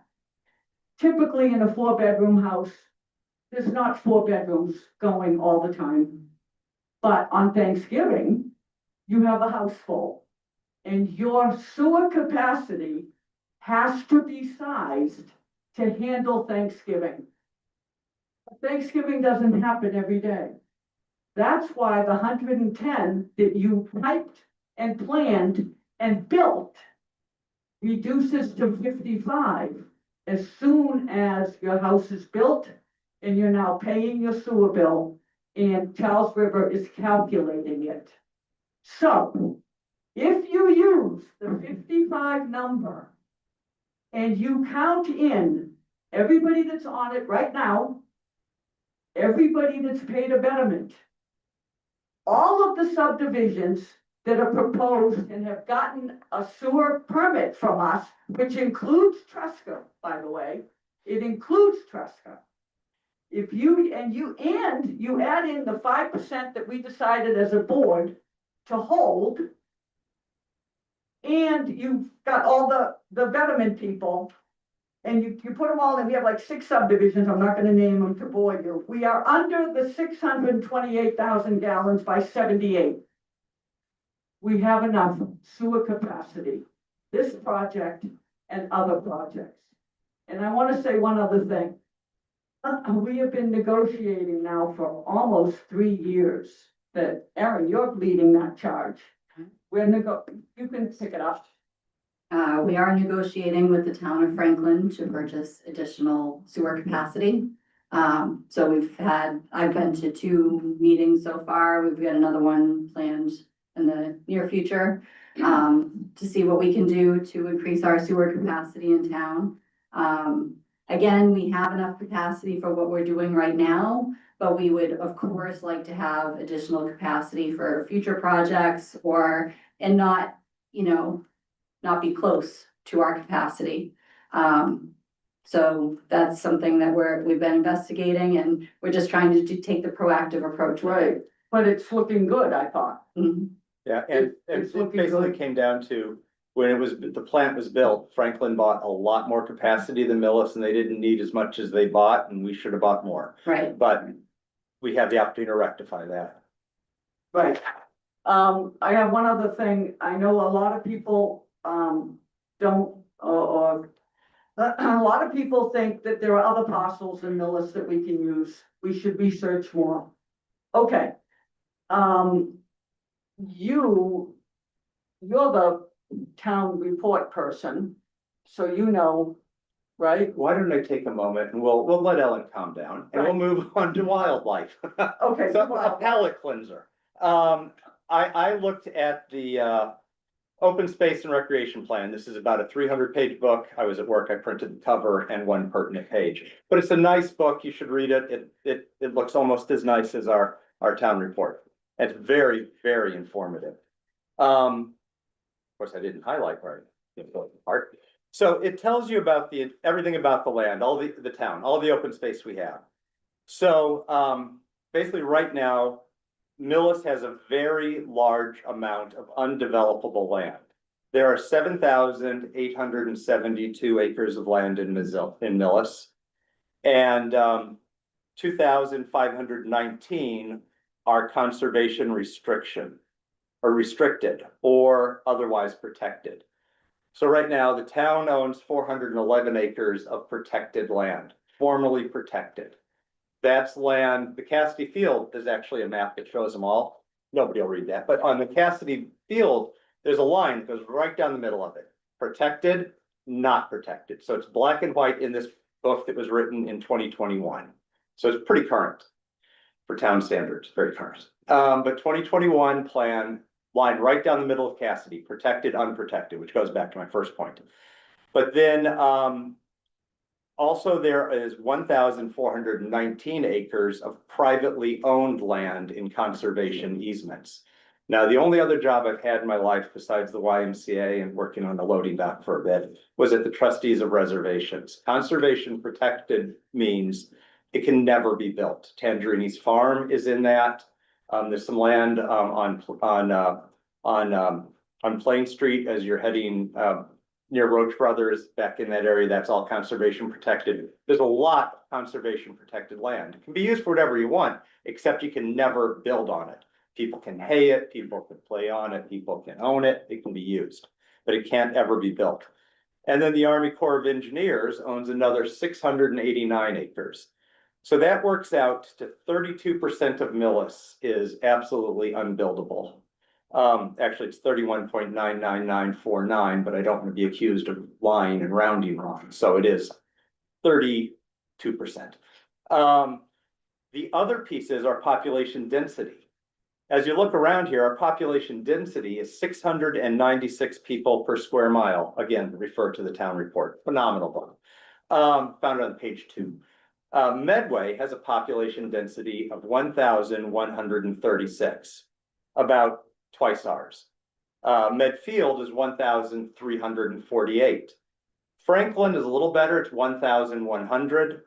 Norfolk is quite close with 705 people, but we're still below their density.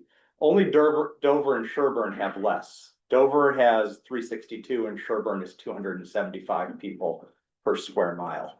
So there's a lot of open space and undeveloped and land that's available in Millis that's not built on. It won't be. And it can't be, and never can be. The thing is, and this, I did get a comment or a call on this one, or a comment on this. We listed this as discussing housing. And people are saying, well, no, we're talking about land transfer. We see this as a housing need. Land transfer is just how we get there. We need housing in this town. I would love to see it built on a parcel of land we don't own. Now, people say Ann and Hope. Ann and Hope is one of our dreams and, dare I say, hopes to be a commercial site. When we did the MBTA zoning, we purposely didn't designate it housing because we see that as our future commercial base because people want more commercial taxes. So Ann and Hope's out. The Brownfield site, GAF.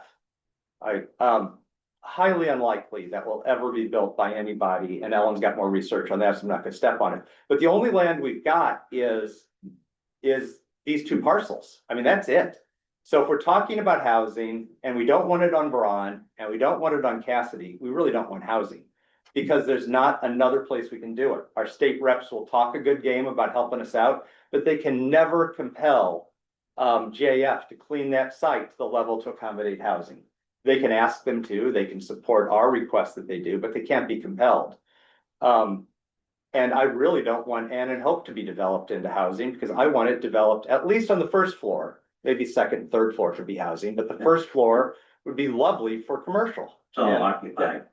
Well, Yeah. and currently it's occupied, so it can't be developed now, but it could be sold and something could be done, but I'm hoping it turns into a nice commercial property.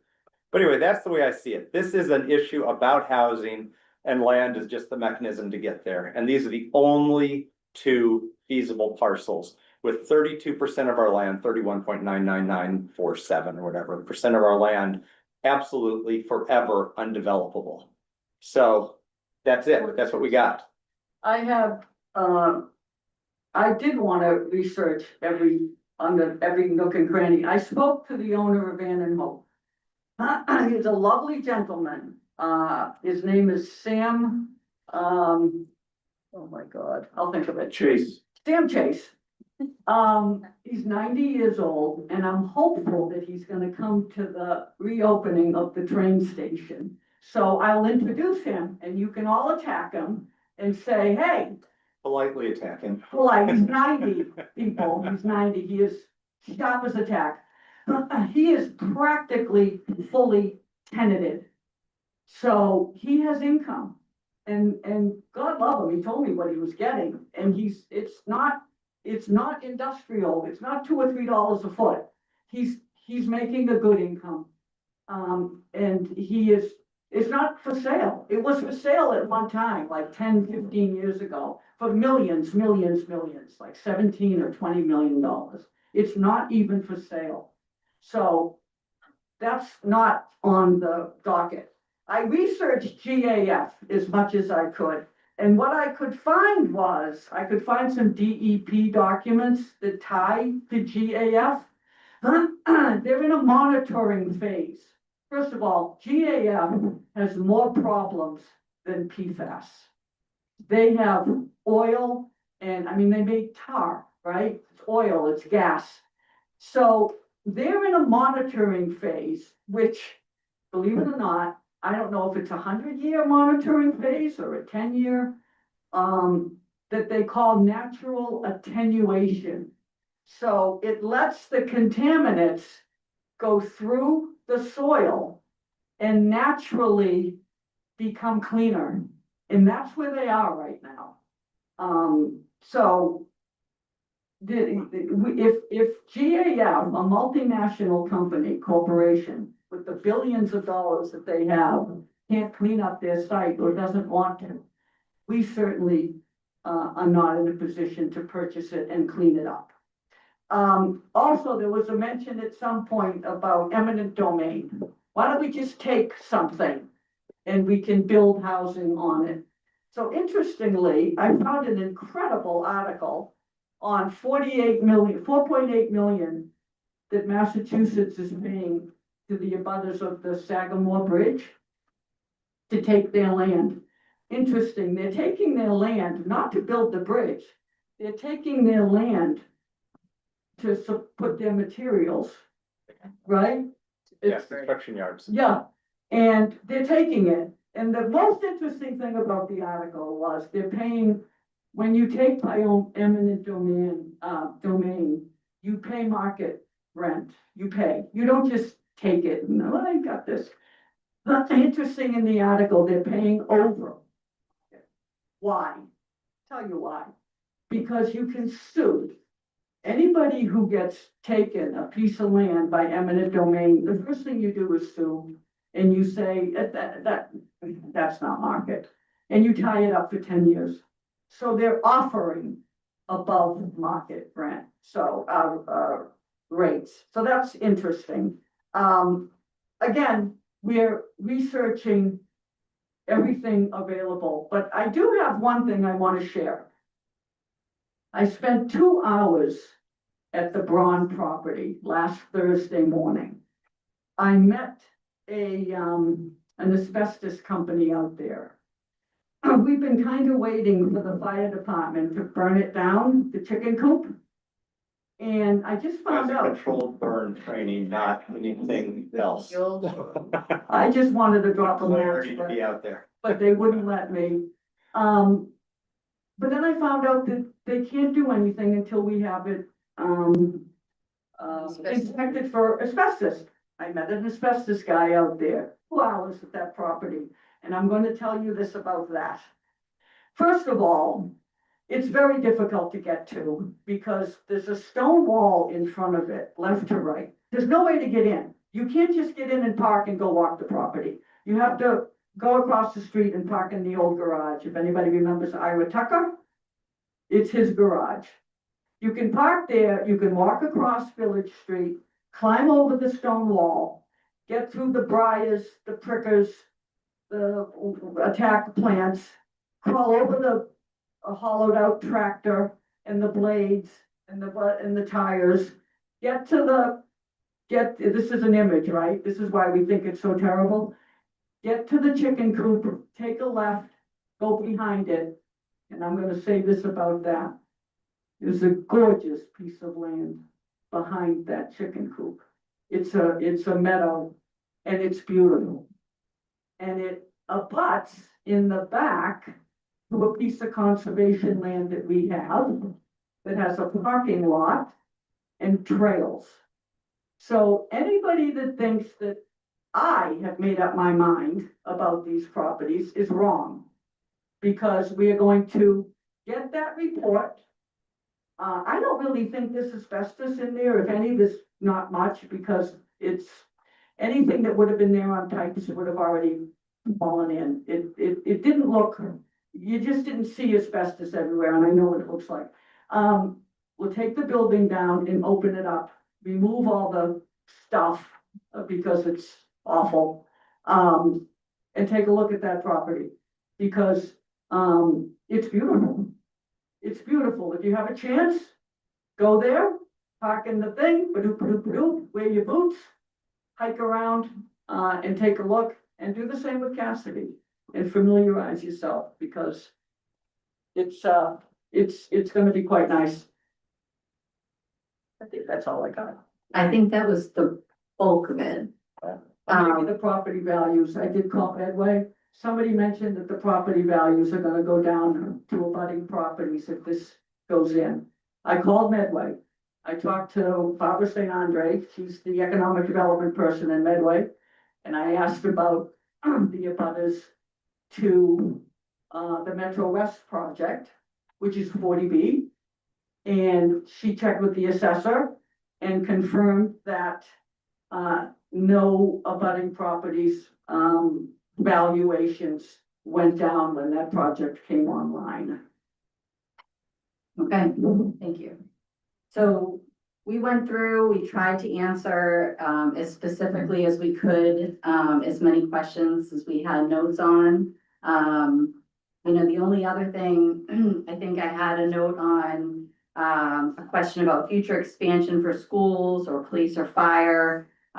You know, in terms of schools, it built into the planning for the schools is future expansion within Clyde Brown, within the campus for the middle high school. So I mean. But this project wouldn't require any of that. Right, yeah, this project wouldn't require any of that. Let's see. Yeah, so I think for the most part, we covered as much as we could at this point. What I'd like to do at this point is just take some more questions, more comments. We'll see what we can answer on the fly here, if there's more questions. Otherwise, we will follow up again. I just wanted to reiterate that this isn't the end of our discussion. This is still just the beginning, right? Nothing's happening right now. Town meeting is next week. This is not up for discussion at town meeting. We will have We meet less frequently during the summer, so and people go on vacation. It's not like we're gonna have big conversations about this at select board meetings over the summer and spring it on people or not have people available to discuss it. So we'll pick this up when people are available. What do you think? Maybe more like a September timeframe? Yeah. Start having more discussions. I think out September, in- then we'll bring it up again, yeah. Just one last question, one Yeah. last comment. We actually will continue to have meetings on the affordable housing, the nature of the project, answer these questions. This will go through the summer. We'll have provide that to the forums? town. Yep, so we'll Okay. have forums where everybody is welcome to come and ask any questions that they'd like. We'll be doing presentations. I know I actually been asked to go to the COA to do a presentation that's possibly in the works, but we will be available. So we encourage and we'll provide the information for anyone to come and ask these relevant questions to get more familiar with what we're. Okay, you just need to make sure that you send everything to Karen. Yeah, so we can get on the website. Karen, it is. Yes, Yeah. because. Yeah, and yes. we'll share that out widely as well. Yeah. Good. Absolutely, and we encourage, like I said, we encourage everyone to attend and ask any questions that they might. Do you have anything on in the works right now? For right now, we actually have some neighbors who have reached out to have, group meetings. So they're more related to those, kind of neighborhood meetings. So it's not anything we've done publicly, but as soon as I know, I'll give it to you. I'll give it to Karen. Okay. And we can post it. Yeah. Thank And- you. and Oh, we- and yeah. actually, yes, so we'll have some things at the housing authority too. Okay, So keep great. your eyes posted. Yeah, and we won't be meeting, again, as Aaron said, this won't be an agenda item that is gonna have any action taken. There might be a discussion that Candace has right. something to say, or decides she needs to present. But nothing extensive, nothing formal, certainly no votes to select a property over the summer, because that's just the wrong time to do anything of importance. Right. Scott? Scott Fusey, 411 unit. I won't talk to the one selling, but I got very educated on it. Thank you. The water and sewer issues are gonna be addressed no matter what site you pick out. I'll take Glen Ellen. When they built Glen Ellen, they wanted a package treatment plant. They went from Glen Ellen all the way down Orchard Street to Middlesex Street to run sewerage. The development was talking about tonight, Dan, they're gonna have to address water and sewer issues there. Those things will get addressed. And that's just no matter what site you take, and everything else will get addressed. That's basically what I wanna say. I hear those concerns, I understand those concerns. But it's an important project, and everything works itself out. So, thank you. Thanks, Scott.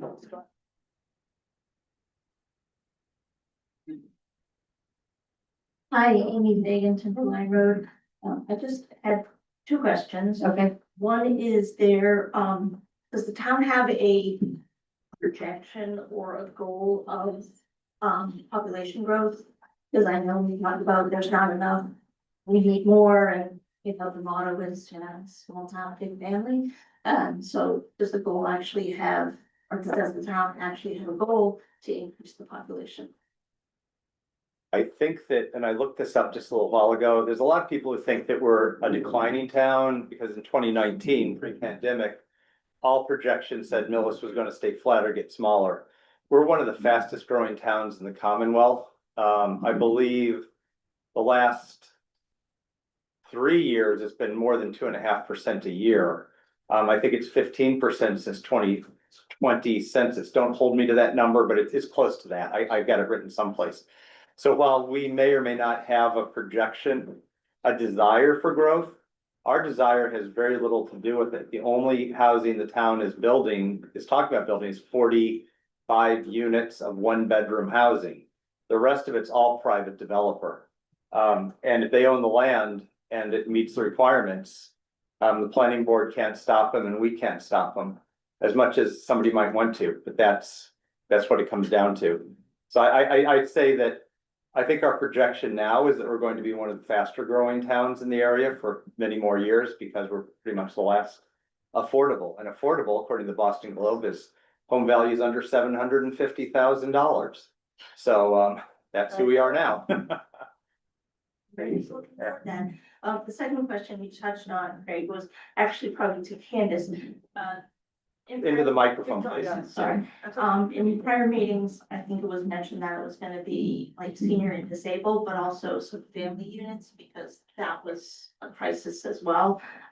So is that gonna be included in either one of the properties? So Metro West is actually doing a mixed Candace, population. yeah, Let me just help them Yeah. here. Metro West is on the warrant for the next town meeting, not town land, it's privately owned land. Right, But there's a contribution, I won't get into all that, right. but that's on the warrant for the next meeting, and go ahead, And they're gonna have mixed. into the microphone. So that'll be mixed population, that'll include families, and that'll include, they'll have some units for that. That'll accommodate it, and the hope for us to keep this property that we're looking at focused on elderly and non-elderly disabled is to also help free up some of the homes within the community that most people are holding on to because they just can't afford really to go anywhere else, and this might allow them to transition into affordable housing and then open those homes up for younger families. That's Right, we saw a nice relationship between the two projects, between Metro Right. West and Millis Housing, we thought it was a nice combination.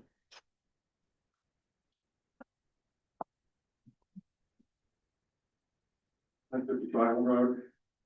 Just a couple questions and maybe some clarification. So Craig, I have Article 17 in front of me too. I assume we're referring to the same article. Yep. And the last paragraph, I'll just read it.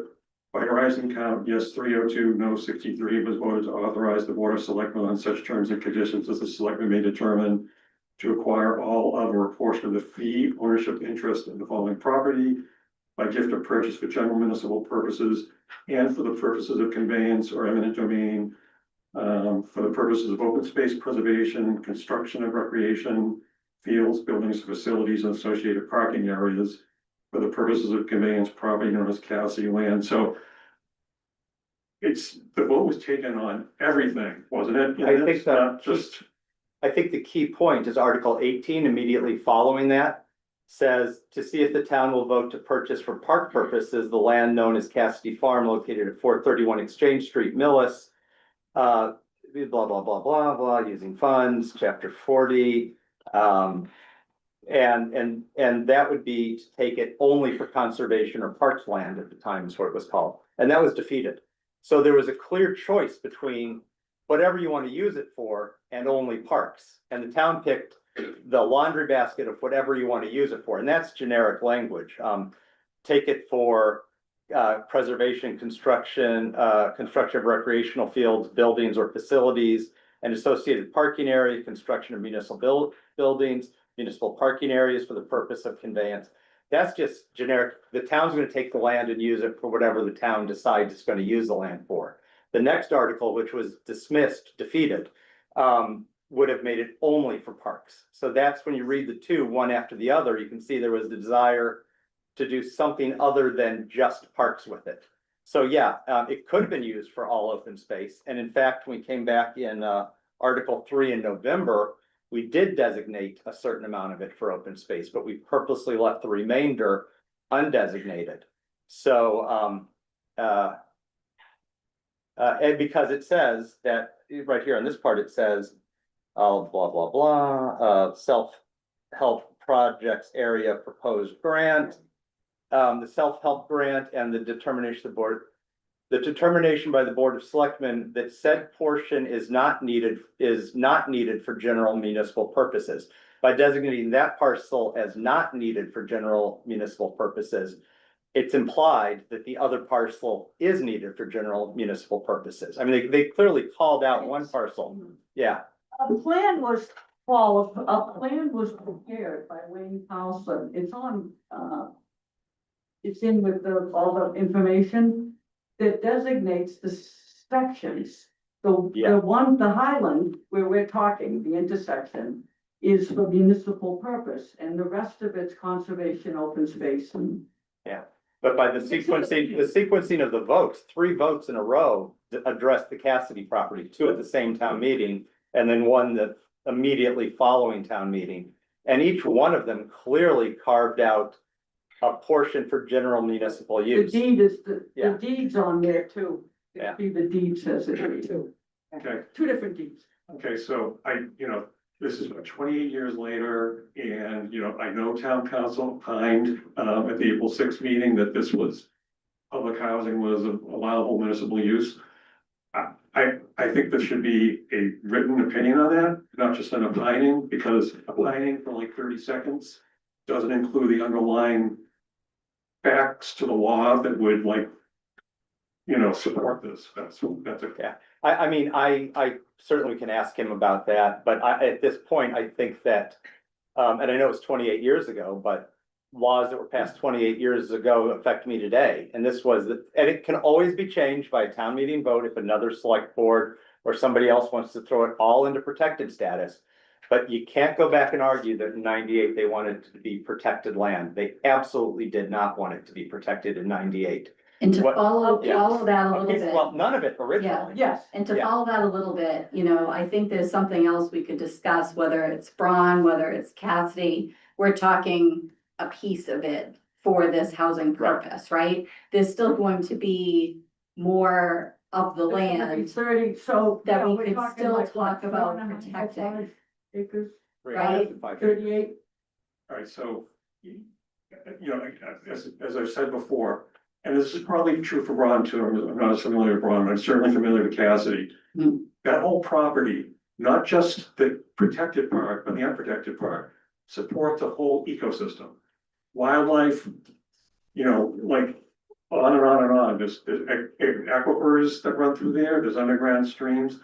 Once, it doesn't matter whether it's 2 acres or 40 acres, once you disturb that land, you've disturbed everything there and you've affected it. So I think that's just something you all need to consider and keep in mind. I'll move on. The site evaluation and wetland study, that was completed 2 years ago. It's posted to the website, that was great. But there's never been any professional readout about that. So We can I schedule that in September. We can schedule somebody to review that as part of our process. bring the company in that did it because they. Or a company that can interpret it. What Yeah. are you, I'm sorry, Paul, what are you looking for? To have the company that did actually the wetlands evaluation come in and present their findings.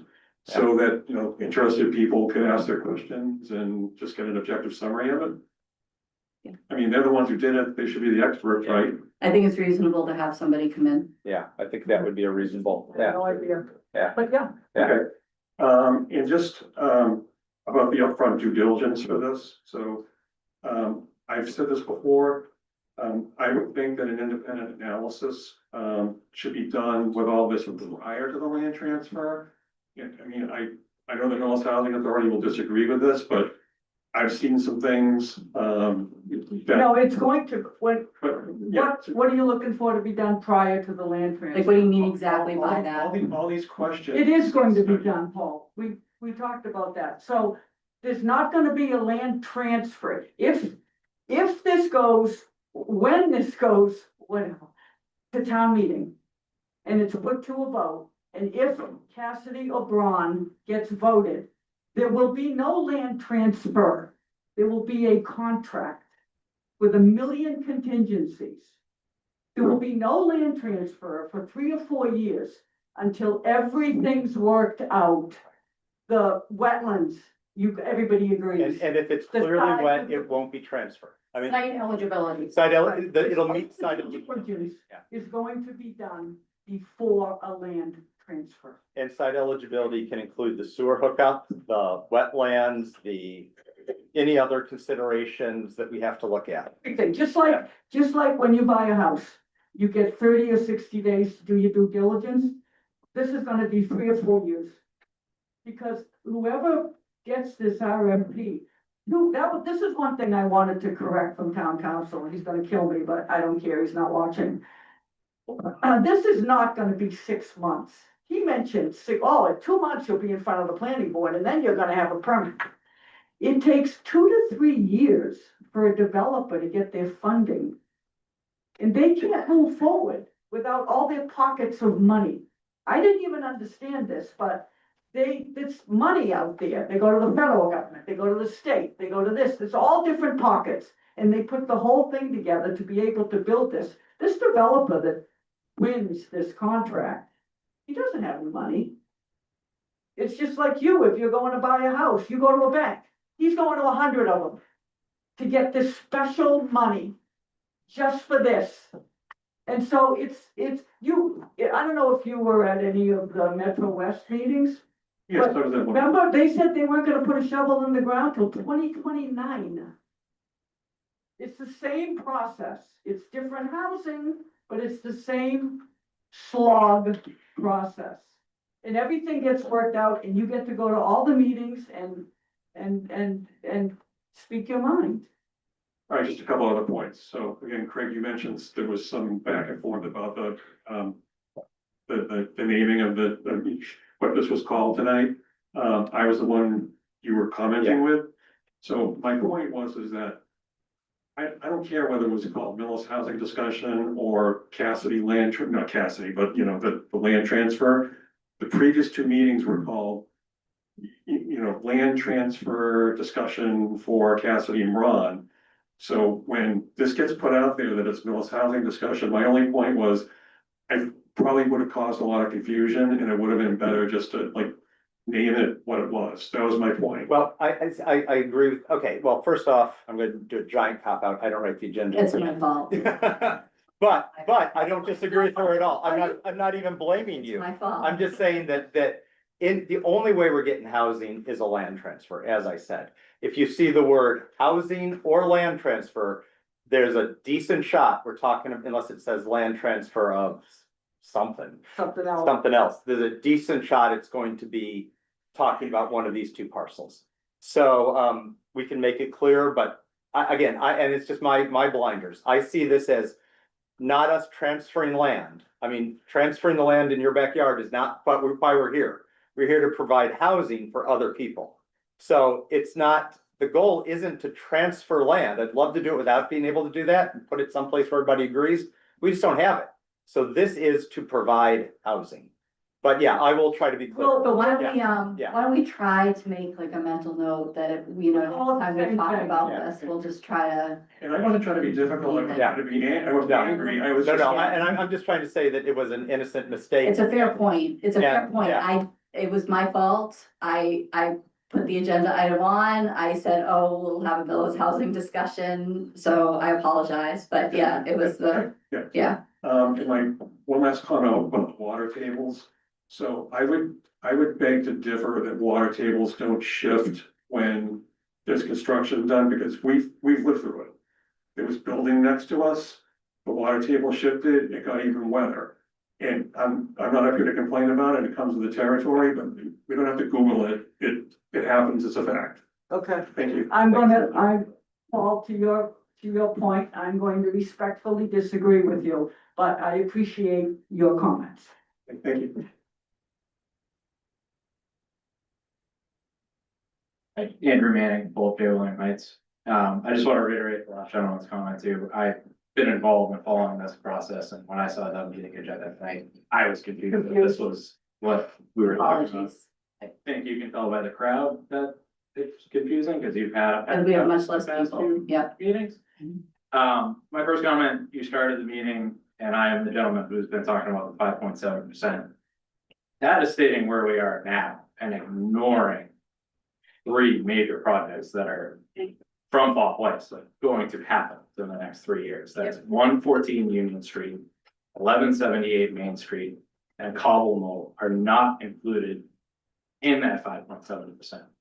Also not included that is, and so if those three projects go forward, which they have 40 vehicles, But they're So not let me, built. hold on. they're not built, but they're going. Let me tell you this Places part saying they're though. going to. So that part aside, right, let's put that percentage aside for now. As far as I'm personally concerned, this project is completely separate to that. So this project technically is gonna contribute to that number, which is great. But I don't care about that number, I care about this housing. I care about, 1178 Main is, we're voting on that, and that's gonna have 30%. which is great, it's gonna add, that's gonna add to our housing stock as well. But I care about the elderly and non-elderly disabled affordable housing that we're trying to add for the people of That's Millis. fine, and that's your personal prerogative. And Right. So this board in general has that same prerogative, but to sit here in front of Millis residents and to say simply we're at 5.7, to me is untruthful. You're ignoring So projects that are going. they are not, first of all, 114 Union Street has been going to be built for 10 years. I don't know if it's going to be built. There's nothing that tells me there's ever gonna be a shovel in that ground. That's 94 units. You don't count those. You can't count one unit that's not built and occupancies and given to the state. You And just why is can't. Bob Weiss And you indicating that they're put in- moving forward? You added some in there that haven't even come before us. You added Bridge Street. 34 Bridge has a comprehensive 40B Bridge Street proposed to the town. proposed, it hasn't come and been accepted. It doesn't, it's going through zoning. It's 40B bypasses our town. Doesn't, listen, I appreciate, I really do. I'm not making this up. This is. I understand, but it doesn't, I'm not. Bob I'm not Weiss has been, I mean, I've known Bob for a long time, great guy, very, very optimistic. He's been talking about these things coming online for years. I mean, ever since they were proposed. I mean, and I can't fault him. He's a Well, you look- housing you look proponent. at- Go look at the sites. One is fenced, one has bulldozers, so they're doing something. So I understand, but do you, listen, I No, I do. don't wanna pick. They The- need the to be state- built, constructed, occupancies, and then the state reviews it. Yes, I know, but we None can of make those- progress. And we can go to the safe harbor. We haven't addressed that. Like, we asked the Well, lawyer. Doesn't in hurt. 5 years, when we get those built, maybe we have safe harbor, but that still, as Aaron said, Well- doesn't doesn't diminish the need Right. for 48 seniors or non-senior adults with disabilities who need housing. And that's, if we were at 100%, if we were at safe harbor, I'd still be advocating for this. That's. I would Right, still be that's what I was advocating trying for to this. say. Thank you. And that's your guys' opinion. Yeah. What I see is that's, you have made your mind, and there's been a lot of people speaking about this project. There Well- are some people that take the view that, look, that land is beautiful. And I'm right there. I coach soccer and I see the sunset going over Cassidy. That is beautiful to me. And to throw a development, whether it's affordable or whatever. call So me- the call me issue an is the expert, not beautiful. location, I think not it's beautiful. the issue is the location, not that you don't want to build affordable housing. I get that. Correct. Yeah, Yes. but I'm All saying those that, developments, I I'm just saying the looked only, up. I think they're great locations. the only viable locations for us to build are two beautiful locations. I know, That's it. but Yeah. viable, and if these projects go forward, if we hit the 10.2, that eliminates the state requirement. I don't care about the state requirement for the 40B. I mean, I'm looking to house senior adults who have But little or no to income. not, to just say we're at 5.7 and not. We are say- currently, I'm gonna just say, listen. Like, I cannot doesn't- say we're over 5.7, It doesn't- we're not To yet. ignore the fact that there's 40 fees. But you in stood up place. there a couple of weeks ago and you said we are at 10.2% as according to my No, no, we're at calculation. 5.7. No, you said we're at 10.2. If this is Bob Weiss. Yes. 14 Union Street, 1178 Main Street, Cobble Knoll. If all three of those go through, we get Yes. 10.2%. Eric, right? Yes. Madam Chair, if I may, Yes. just because Mr. Weiss isn't here to Yes, speak go to ahead, this, so go I will do ahead. my best Thank you. to sub in for Mr. Weiss in this area. But a major part of his job is to let the board and let the public know what's in the general pipeline, what's been applied, initiated, or looked into. Those three projects are in that pipeline, but as you've said, there are no guarantees that any of those are going through. The project that you referenced about work being done, well, that project's been stopped because a lot of that work was being done without the proper permits and authorizations. Bridge Street. Another project, as was mentioned, has, issues, I think speak to Herman Shu, has issues with contamination and trying to work through with the DEP and get their financing. That's very much a question mark whether that'll go forward. So I think maybe, Mr. Weiss's comments were interpreted differently, but he was saying that if all these were to come to fruition, which is a big if, then we couldn't come up close to 10%. But you have to remember that that's always a moving target. As one of the fastest growing communities in the Commonwealth, that percentage will have to, the number of housing as part of that percentage will have to go up because as our general population goes up. So it's a moving number. And you don't want to be right at 10%. You want to be closer to 11, a little over 11, like many of our neighboring communities are. And at that point, the town controls the process. You can opt for 40Bs that are friendly, that are good for the community, and you can reject ones that are not. Right now, we are at the whim of these developers as long as they meet the bare minimum standards of the state. So there are a lot of ifs at this point. And I mean, comparatively, this is a pretty small project for that one we're discussing this evening, 45 units. Yes, you know, we've had more than 500 units built in this town in the past 7 or 8 years, and we may have many more. That's up to the open market, but at this point, we cannot count more than the 5.7%. We just don't know. Now, may it happen in 5 years, 7 years? It might, but we can't tell the state, oh, we're not approving anymore because these other ones might come to fruition. There might be an opportunity to go into safe harbor in the next year or two. We're constantly looking at that. I speak with Bob about that at least every couple of months. We talk about that, where we are, what the future might hold for that. And when we think we have an avenue to apply for safe harbor, we do. But again, those numbers have been a moving target. Yeah, I'd like to have that control.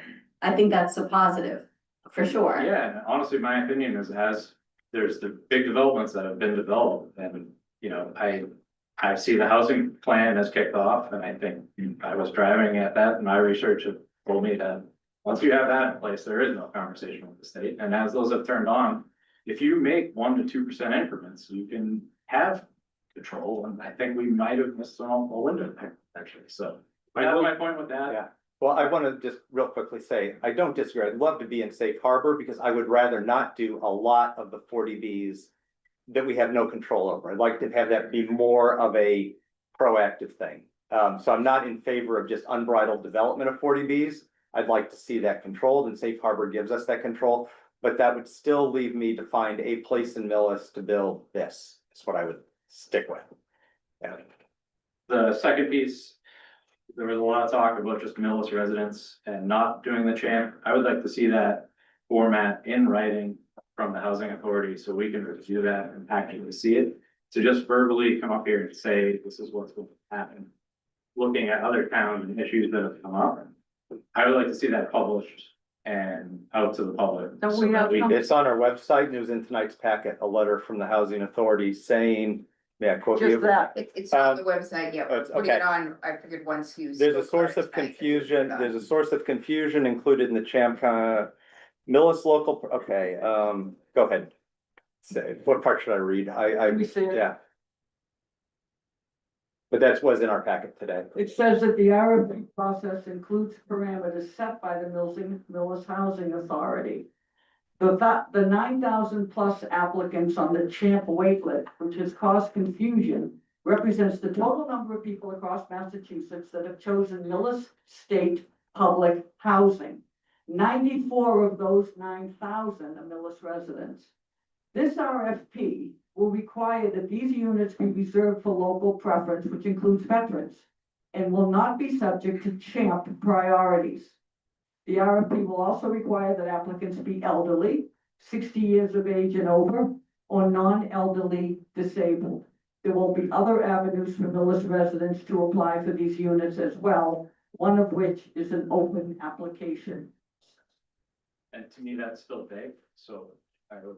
It's on the letter. You can get the details later. I mean, that comes forward, but that is very clear. Yeah, And it's in writing. and it's on the letterhead. It's in, look in our package It's been tomorrow overseen when by Karen our posts it. attorney. It's, Well, it's in the packet, you can find it Yep. tonight, Yeah. in the packet on the website, but I'll post it on the homepage as well under the Braun and Cassidy. yeah. piece. And then as far as I would like to also see formally the reduced taxes that it's been talked about, but what is the reduction? And we talked about, oh, this isn't gonna impact town services. I think that's glazing over it. So I'd like to openly see what the reduction in taxes that this property would say. This property would pay taxes based on the rent that is generated by the units. And I don't know the number, Ellen might, but it's the same as any housing development would pay because it's a function of rent. The rents here are quite low, so the taxes would be quite low. But with 45 people living there, who it sounds like the majority of them are already getting police, fire, and ambulance support, it's just moving them all to one central location instead of driving all over town. I disagree with that theory, but. We can disagree all we want. I mean, I don't, you yeah. can just move people and isn't gonna cost the town a dime. It's not gonna cost it anymore. I mean, we're not putting 45 more people into the town that need. So sewer maintenance isn't gonna cost us more with a greatly reduced fee, like, that's. Their existing housing still exists, which will pay their old taxes, so this is a net increase of whatever, once I I move said them out this, their I house. said this at every meeting, I'm gonna say it again, because it's the way I feel. These people, I hear that so much, I wanna puke. These people are our neighbors, our parents, our brothers and sisters, my classmates. These people have been in Millis practically their whole lives. Many of them have already moved from a home into Millis housing. I was at Millis housing a week ago. I was leaving. I bumped into a guy sitting in his car outside, and I recognized him. And sure enough, I knew him. I knew his father, actually, Henry Lewandowski. This was the son. His father was a select board member, way before me, way before my mother. He has lived in Millis almost his whole life. He's 86 years old. He came to apply for housing. He now lives in Medway. He had to move out of Millis. He couldn't afford it.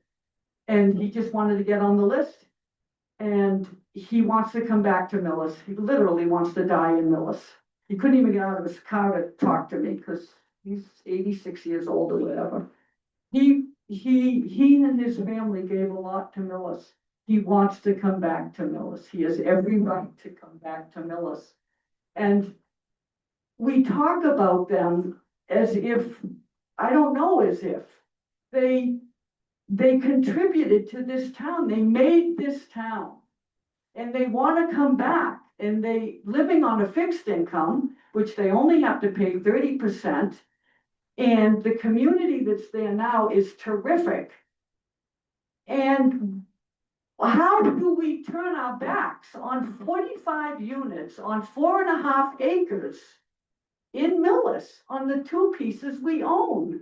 I don't understand it. I have 2 comments, so they would, Millis Housing Authority right now is 84 units, I believe, in town, so if we even get to our 10%, they would still control 20% of the affordable housing market.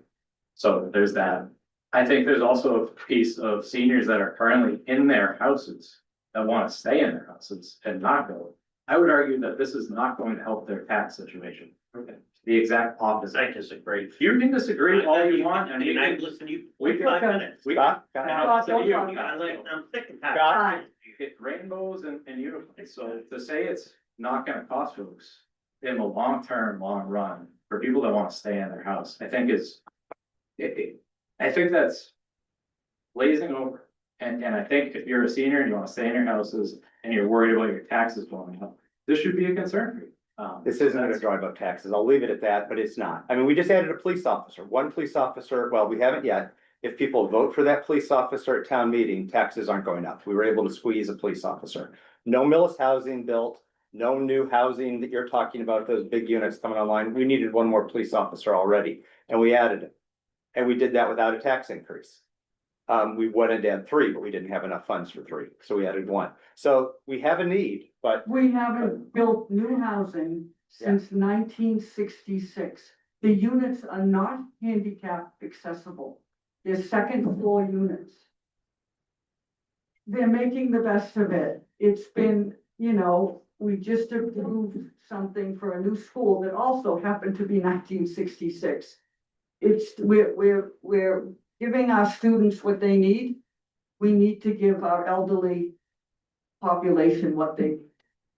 That's all. We can, listen. We I agree to appreciate- disagree. We can agree to disagree. Listen, all I'm saying, we have there's the tech school, that we don't have a plan in place, right? Tax impact. well, we do. We're funding the next 3 years of it, and every year we're gonna keep putting money aside for it until we But have to start eventually cutting. that, is gonna burst, right? Like- Maybe, it depends. I mean, Probably. this has been what people have asked us to do, and we're coming up with solutions. Listen, it's a unique situation because we voted no, and it's Well- not here, but like, we don't have a plan in place. Well, for For 30 seniors who wanna live in years their that I've been house. doing this in town government, we've never had a plan that gets us more than 2 or 3 years out. We always solve it, we always make it work. But anyway, this is not about the tech school. That could be a whole different argument. All right, thank you. Thanks. Thank you. Jim Duffy, 343 Exchange Street. I really should have brought my big notebook. Couple of comments, couple of questions. First of all, can you explain, well, for my first comment is, if you'd have given us all this grounding that you did tonight at the original. Yeah.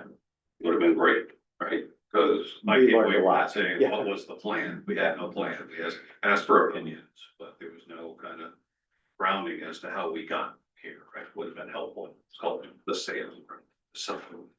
But why is the size difference in the two properties? One's 3, one's 6 or something? I think the size difference is because in the lawn property, there's a long entrance. What'd I say? There's a long driveway. There's a super long driveway to get to it. So it's setback. Yes, To get to where it's dry, to be able to so build. yeah, it's full land. Okay, that's great.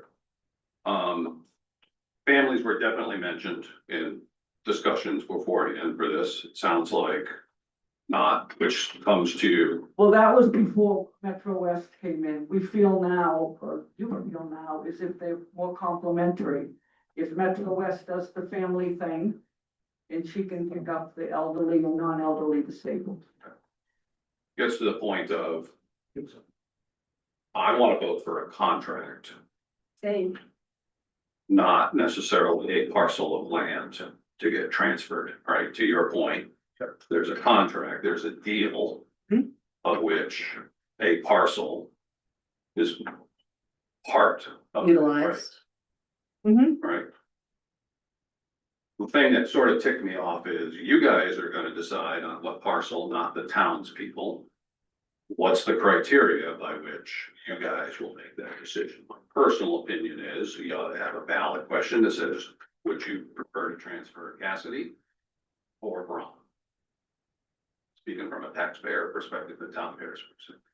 The comment of a lot of open land left gets lost when you plop a big building right on the very corner that blocks all the view to the nice open land out behind it versus something much set back off the road type of thing, right? As a criteria for what parcel do we prefer to convey. That's something down the line.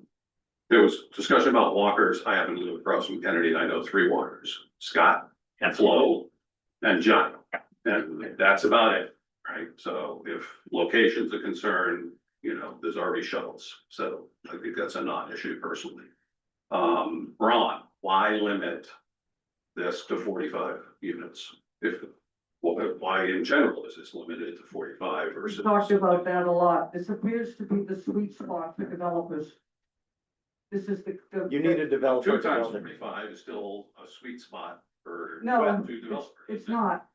The No. developers know more about what they can develop than I do, maybe not more than Ellen, but if they're telling me that 45 is what they can manage, rent and do. Maybe 10 years later, if you do Braun and it's a larger property, you could come back for more, but at this point.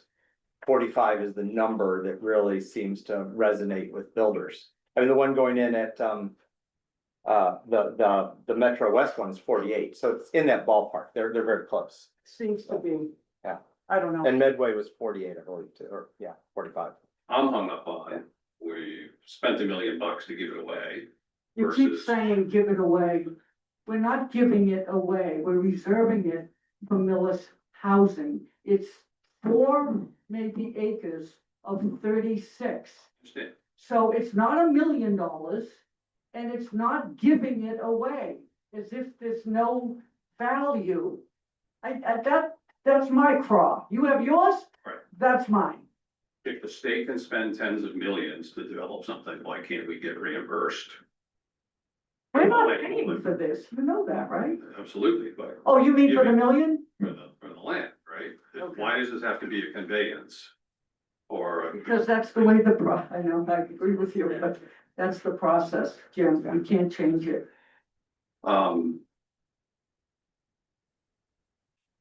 if 45 Millis residents in, there's now larger homes, more bedrooms that will get filled behind them that no one has talked about that would potentially create demand on town resources. Right, so let's not lose track of it. It's not these people we're talking about. It's the people behind them that Yes. absolutely have that impact, right? Yes, which helps with, the people that were complaining about the school population getting smaller. Yes, it's a natural progression. Towns go through this ebb and flow, right? New families come in and build the town with their children and. Well, I get it, The but it's natural- all been said, these aren't going to, these people No, are we- gonna impact town resources. I think in fact- That might be the case, but what comes in behind them may in fact.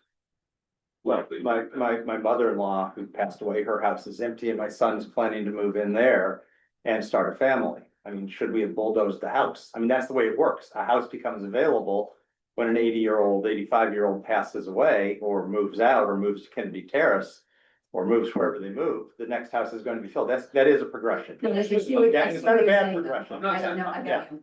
I'm not saying it's not. Yeah. Right, Yes, we're What's aware. the, what's the impact and how do we? Yeah. Mitigate? Yeah, mitigate, right? That Yeah. impact, right? Yeah. And much, I say, Okay. and I think that's it. I think we get my point. My last comment, slightly different subject. Disappointed the Enterprise Advisory Committee hasn't been brought into the idea of negotiating for sewer capacity. I'd be very interested in understanding the financial plan okay. for how you think that's gonna work, because there's been a lot of discussion around the view on sewer, i.e. We'll talk about that some more and see what That's makes fair. sense. Yeah, Yeah. that's fair. That's fair, Jim. Thank you.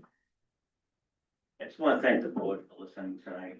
You know, again, it gets heated. It doesn't need to be, but you know, it's a need, and then I just want to thank the board. Thank you. Thank you, Scott. All right, if we're good for now, because again, if this is not the last time we're gonna talk about this. If we're good for now, we do have more of an agenda, so I was going to move on. We're getting to the fun part, the Okay. bond anticipation note. All right, thank you, Candace. All right, we are gonna move on. Yeah. Okay, Bond anticipation everybody note. a Come minute. on, guys. This is it. should we take a 2 minute, do you want a 2 minute? I don't think we recess? have the I don't need- noise we You had don't last need it? time. Okay. Last time, when a lot of people. Bye. got caught. See? Give me 30 seconds.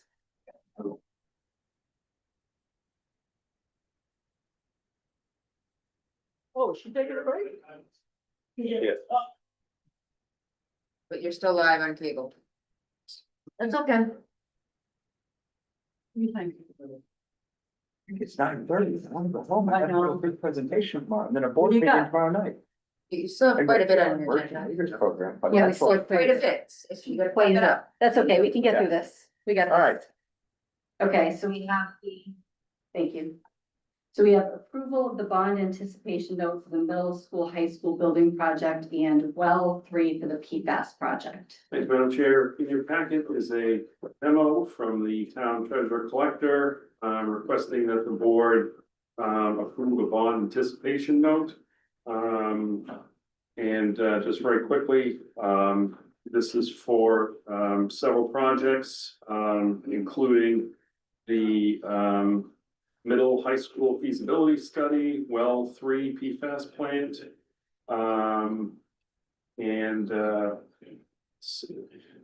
So with that, the renewal is for $6,748,985.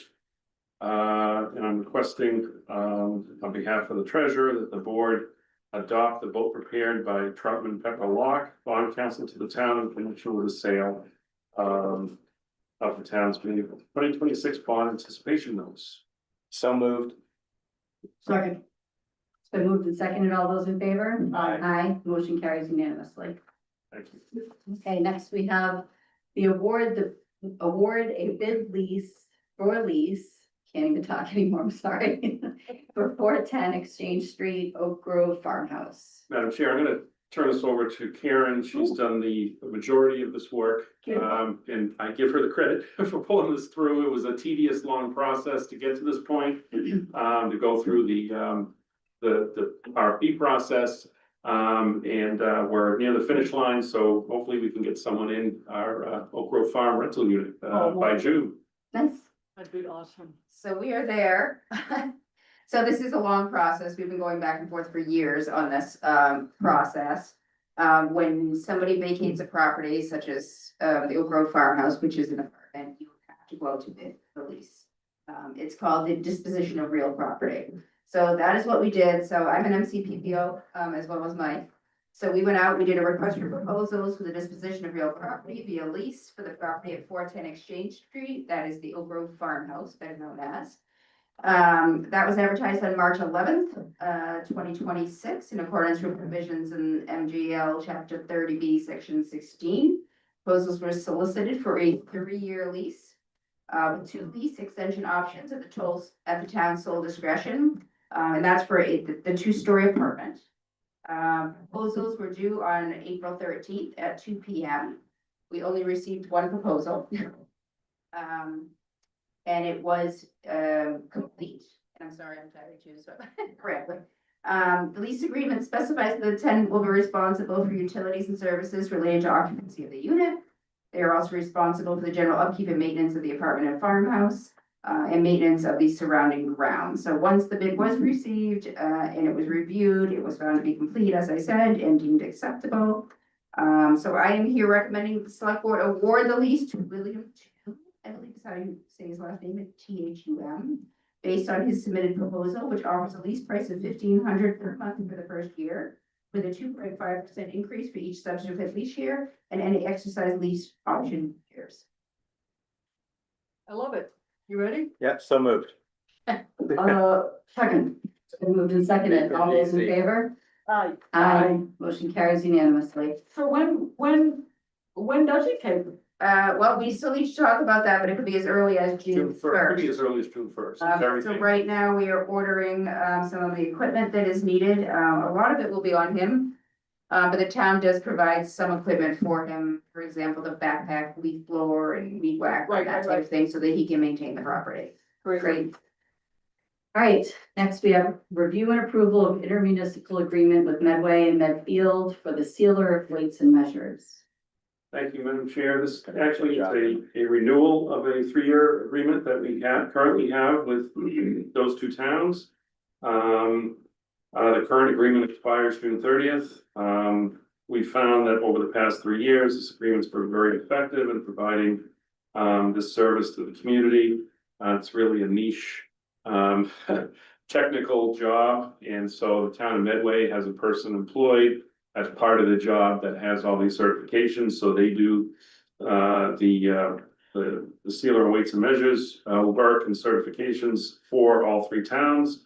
And I'm recommending that the board approve and sign the 3-year intermunicipal agreement with Medway and Medfield for the services of a sealer of weights and measures as written in the packet. So moved. Second. Sorry, I'm tired. It's been moved and seconded. All those in favor? Aye. Aye. Motion carries unanimously. Okay, the next thing we have is to discuss and assign the annual town meeting warrant articles. Awesome. So, It's actually 24. I said 23 earlier. oh, Gone back and forth on it so many times. that's okay. But it is 24. Karen, are you gonna take notes and send them to us, or are we supposed to? Yeah, Okay, can good. you? Yeah, okay, all right. So I just have a draft. Gave right in you, front I of me, just but- gave you the copy, I included in your packet, who was speaking to it at FinCom. Oh, So okay. that whatever you Make a bold choose, you can go back and statement forth. What's the statement? You're gonna take them all? No, if we're all comfortable, I mean, we've often just spoken on what was there, and. if I it's think some- that's fine. Yeah, because I mean, if there's something you wanna say. What do you mean, Craig? He's I mean, saying let's if pass you wanna on. really talk about the ambulance revolving fund, say, Miss. Oh, just when we get there? Yeah. Yeah. Fine. Yeah, yeah, because I think we're all fairly comfortable for most of them, I'm not. Yeah, I mean, I'd prefer you to take the operating budget, Me like too. every single day of the year, but, other than that, yes, that's fine. But you could chime in with the addition of the police officer and the other stuff that they're saying. I agree. You take the high points and I'll take the, We do speak in whatever we want Yeah, anyway. right. We do. So we don't need to be. It's not necessary. No, it used to be, you know, and obviously FinCom kind of, you know, leads the charge They there, but. Well, they have to make the motion. Exactly, so they lead the charge. Fine. It was kind of, if there were big things to talk about, it was you'd have a point first. Good, let's You can leave, but you don't need it. I think we're okay. Try to make me not talk on it if I want to. All right. Yeah, right. Do we have anything else you wanted to discuss about the articles or? are we- Nope, we're all set. Okay. All All right, I know at town meeting, you know, we have I do have one. an internal Yeah. kind of planning meeting, on Thursday, with the moderator, just to make sure we're all on the same page on everything. We are just gonna be using the auditorium.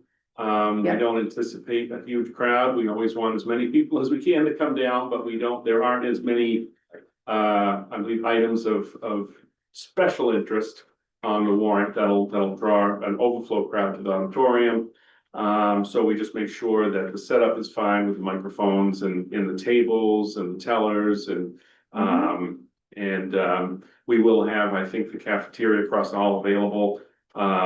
You know, if people need to leave to make phone calls or stuff, there'll be an area they can go into and then come back in, you know, through the or if you get tellers. overwhelmed in a crowd. Or just let me know. if it gets a little claustrophobic in there, some, so we'll have that available. But everything appears to be fine, the warrants have been posted. And, you know, everything looks at this point, should go smoothly, so I'll Okay. knock on wood on that one. Wonderful. Okay, good.